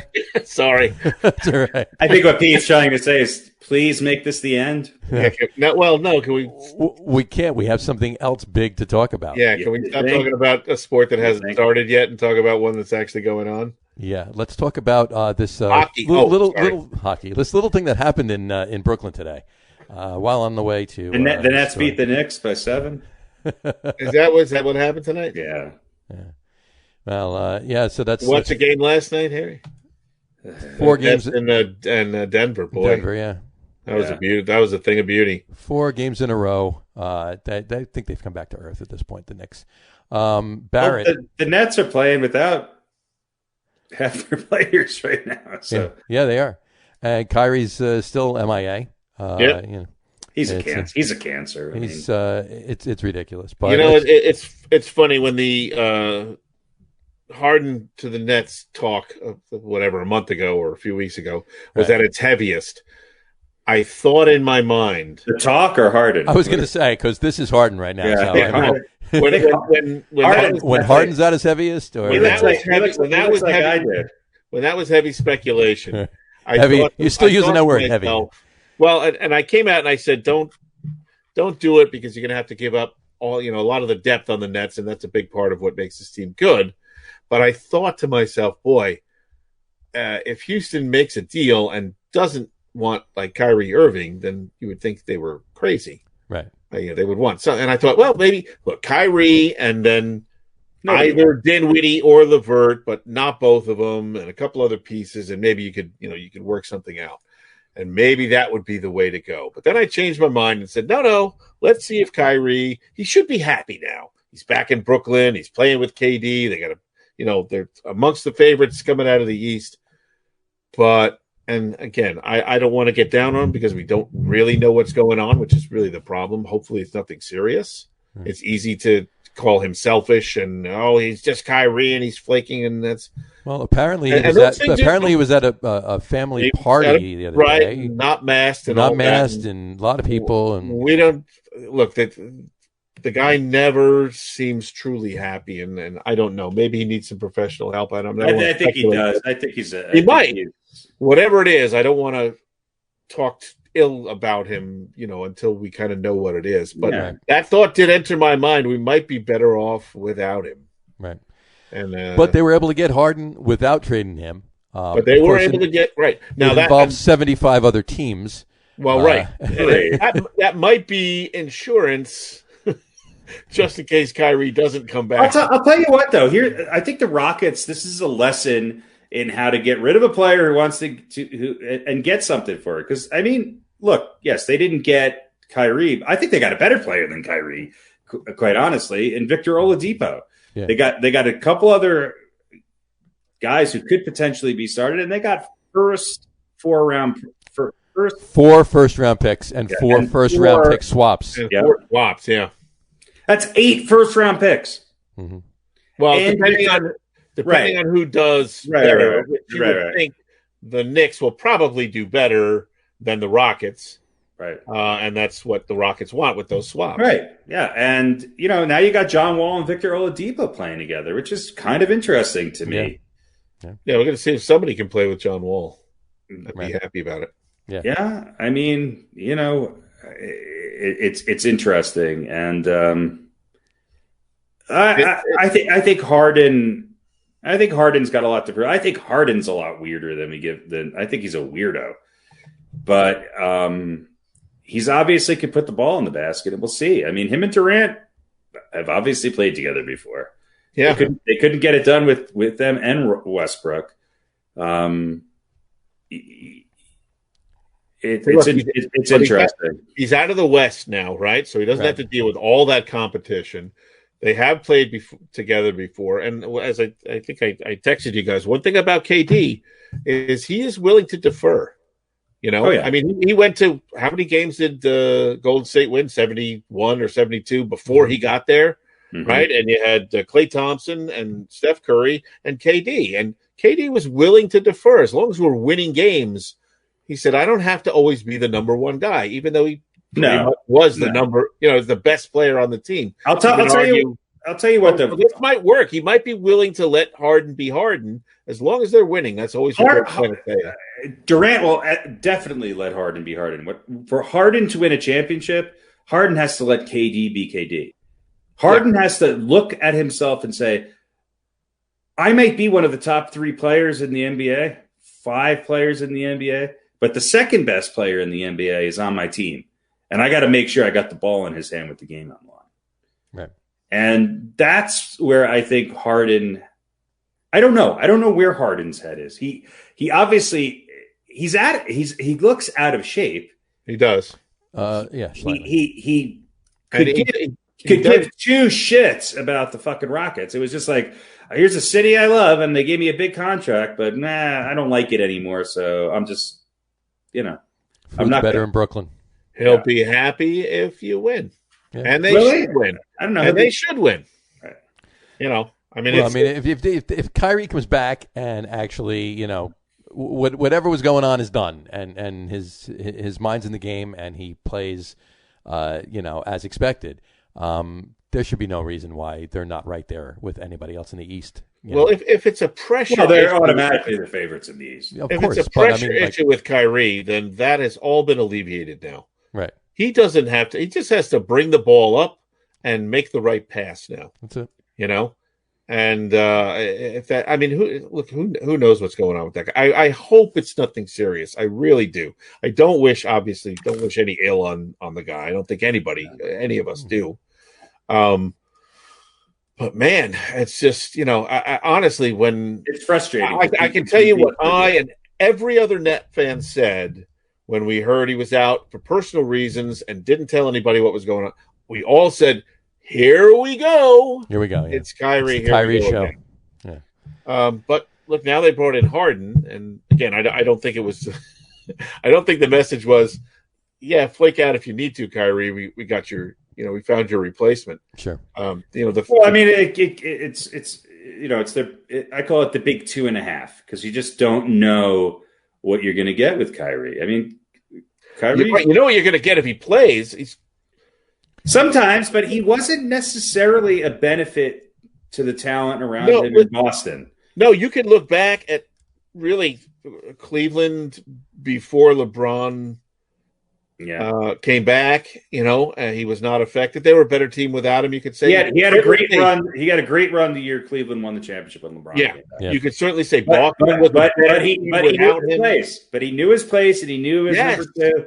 Right, that's what I'm saying. He didn't have to carry anything, and you would think that would be the situation with the Nets.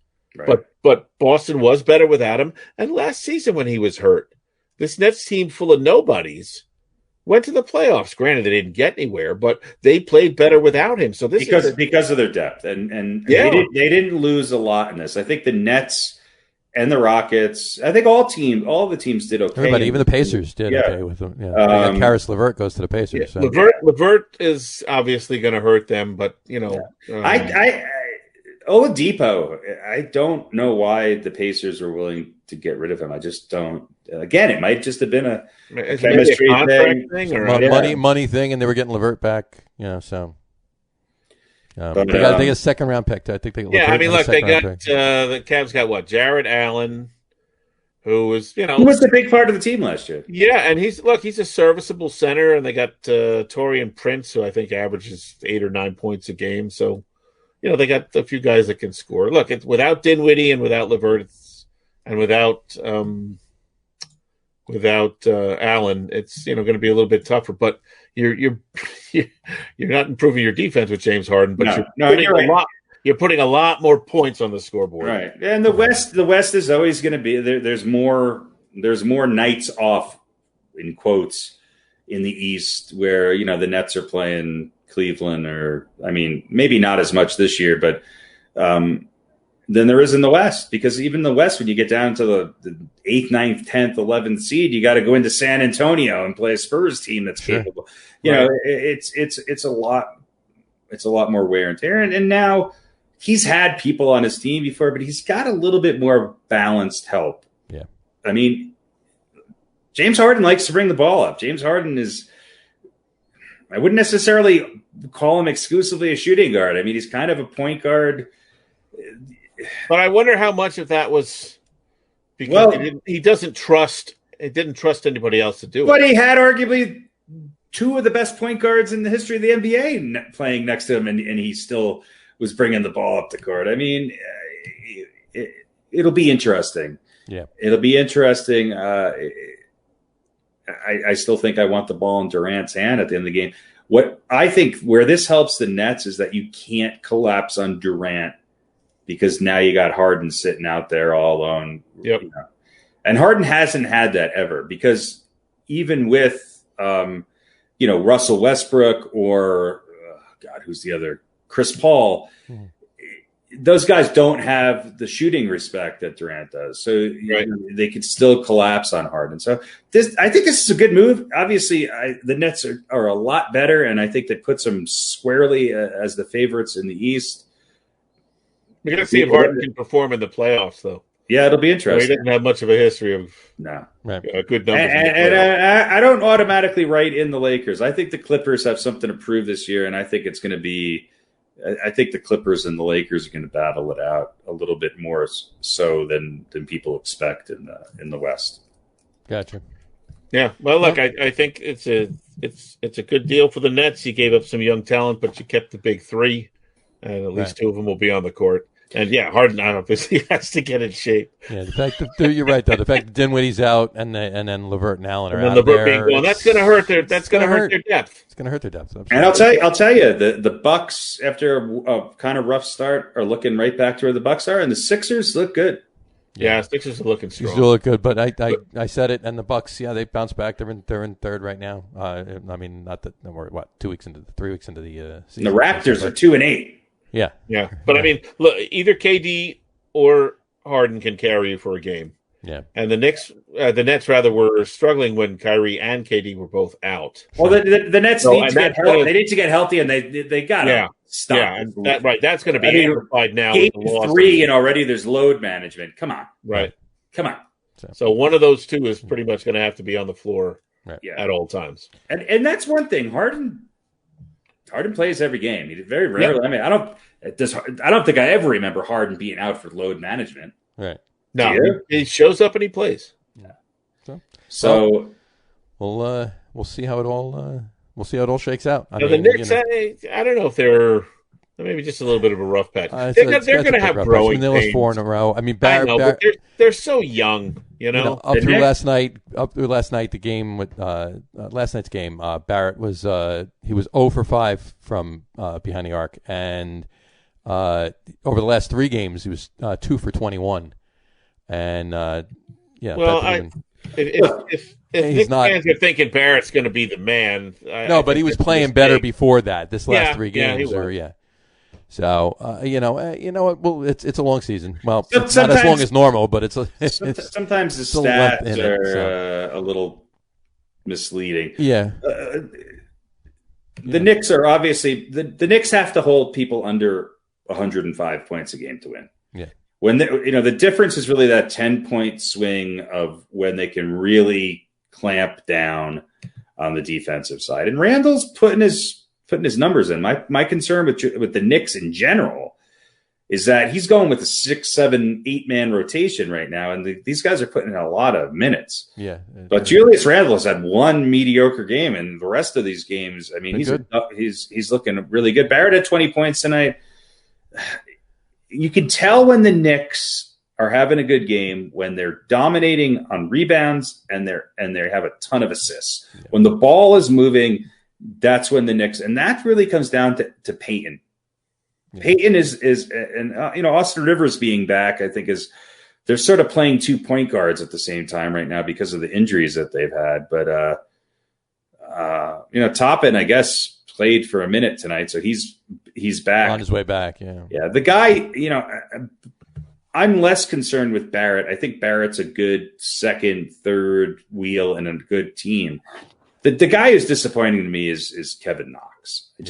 And Mitchell Robinson hasn't really had this year so far that he's had last year.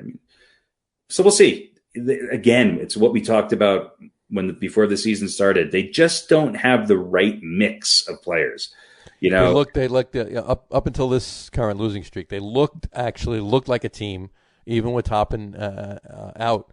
They looked like a team that was playing for each other, and all of a sudden they just started. It was They played teams that the Nets are a better team than them. They only lost by 7. It was a good game. I don't. Sure.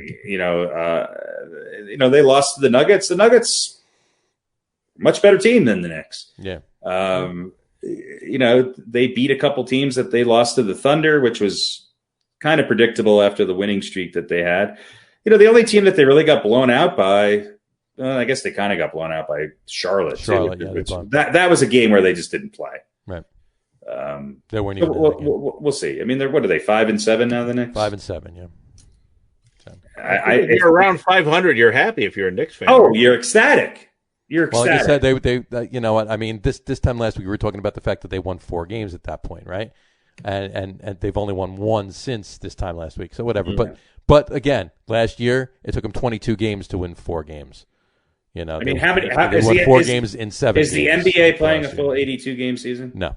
What are they playing? 60, 61, 62, something like that. Yeah. If the Knicks, if they end up within 6 games of 500. Yeah, I was going to say, if they're happy, right? If they're 5 or 6 games under, I don't think they'll get that close. But I think the Knicks will win about 25 games. Okay.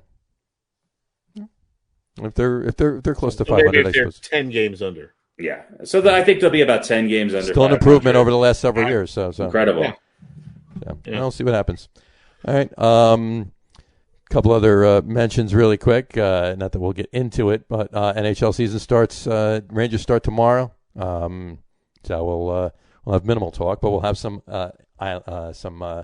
hockey chatter, if you will, and nothing really new. Let's go Islanders. There you go. This is the only time I go out to the island to root for a team. There you go. I hate them. There you go. I hate the Islanders. So I think the Avalanche are going to be all right this year. Yeah. It should be an interesting year. Actually, I think they're playing tonight, right? Are they? Some teams started today. Some teams are starting 5 tomorrow. Games tonight. I think the Avalanche are playing. They were all like rivalry. It was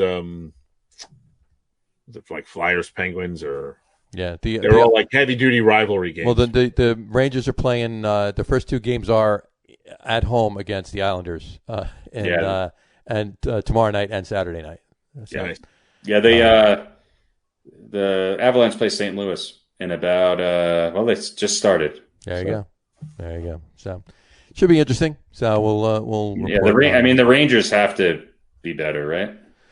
Oh yeah, but between Shesterkin and goal and everybody else, and they got the first overall draft pick is he's playing. There you go. Alexis Lafreniere.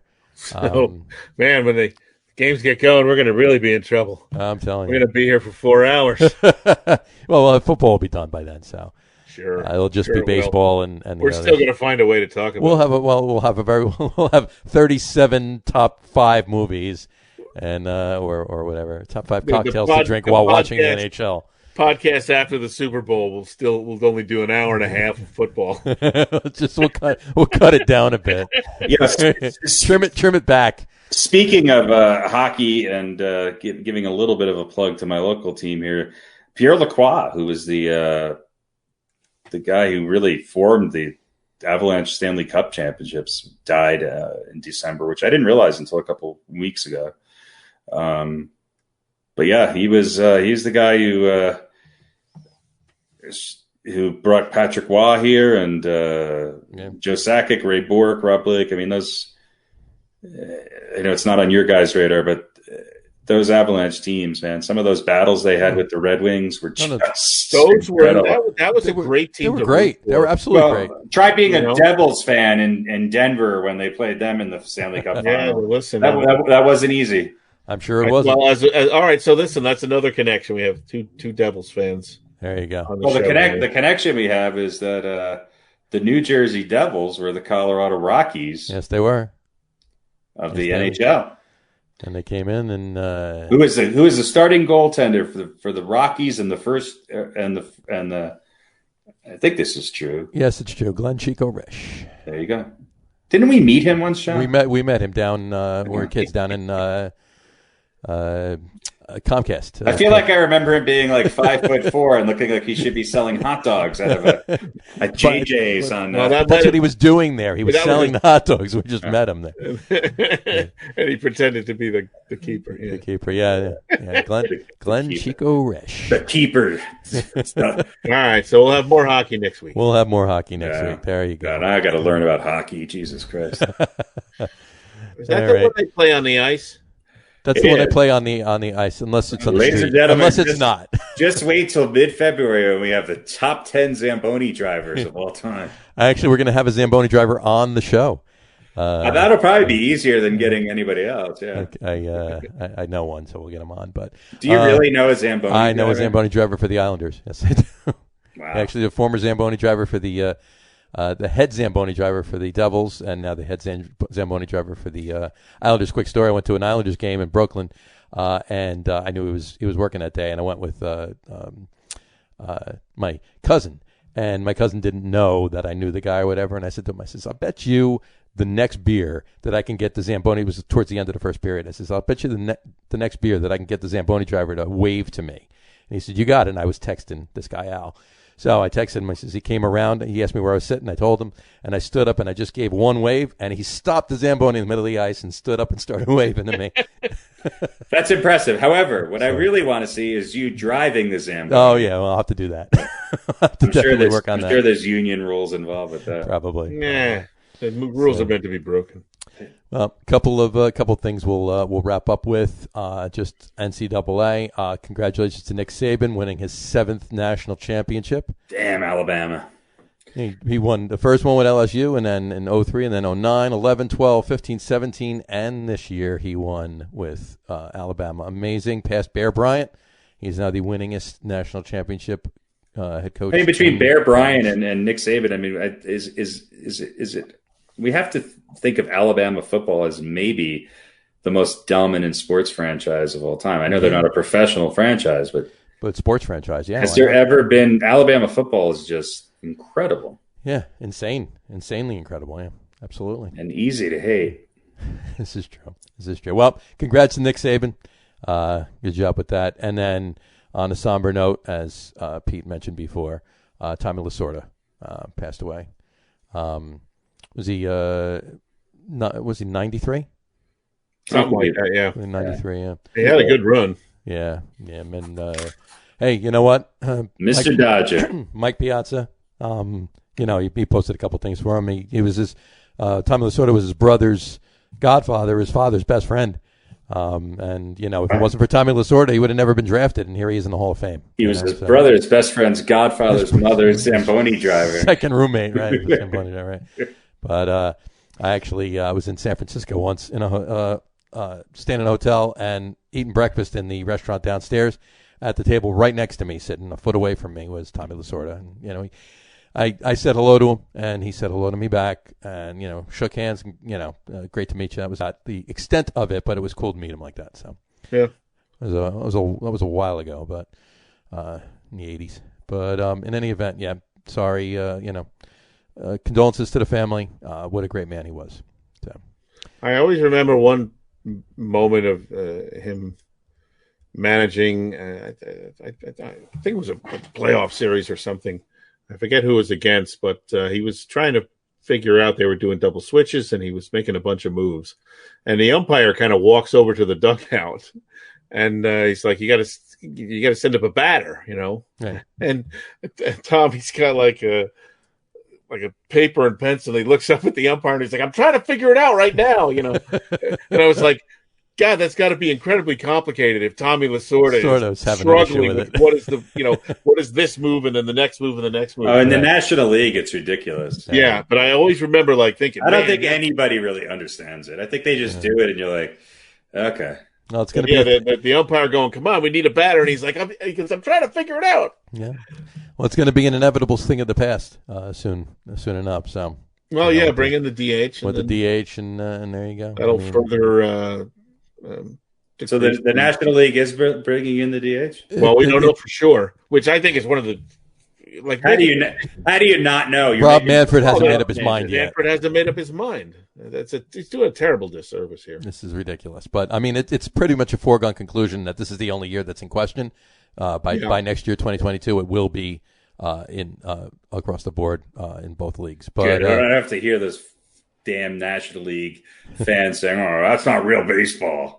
Well, it wasn't before. We're still going to say it. Was it 1974 the American League adopted it? So, I mean, before that, it was across the board in both leagues. There was no such thing as a designated hitter. So, but I'll tell you what, it was an experiment that unfortunately has taken on a life of its own. This is true. And I'm okay with it. It you know what? Even right now for the Mets, looking at it like that, it actually does help them because the whole Pete Alonso. Dominic Smith issue right there. You got one of us going to play first, and the other one's going to DH. Done. And there you go. Well, all right, that'll wrap up this show for today. I think we can all agree that it's about time. It's almost Thursday out here. I know. We want to thank everyone for watching, and for those of you listening to the audio podcast, thanks for listening. Don't forget to visit our website www.loggerroom.com. That's LAGERROOM.com, and remember. Like us and follow us on all of our social media, Facebook, Twitter, Instagram, and our YouTube channel. All of them are at The Logger Room. Remember, we go live with a video podcast on both Facebook and YouTube every Wednesday at 7 o'clock. And for those of you that want to just listen to the audio podcast, you can do so on Apple Podcasts, Spotify, TuneIn, and Stitcher. And if you haven't done so already, please subscribe to one or more of those feeds, and you will never miss a show. Again, thanks for following along with us. Have a great rest of the week. Have a wonderful weekend. Enjoy the 4 amazing football games that hopefully we have in store for us this weekend. And, of course, the NHL season starting up and the basketball still playing. A lot of good sports on right now, folks. Enjoy them all, and we will talk to you soon. Take care, folks. Cheers. Jimmy, wake up. It's over. Talking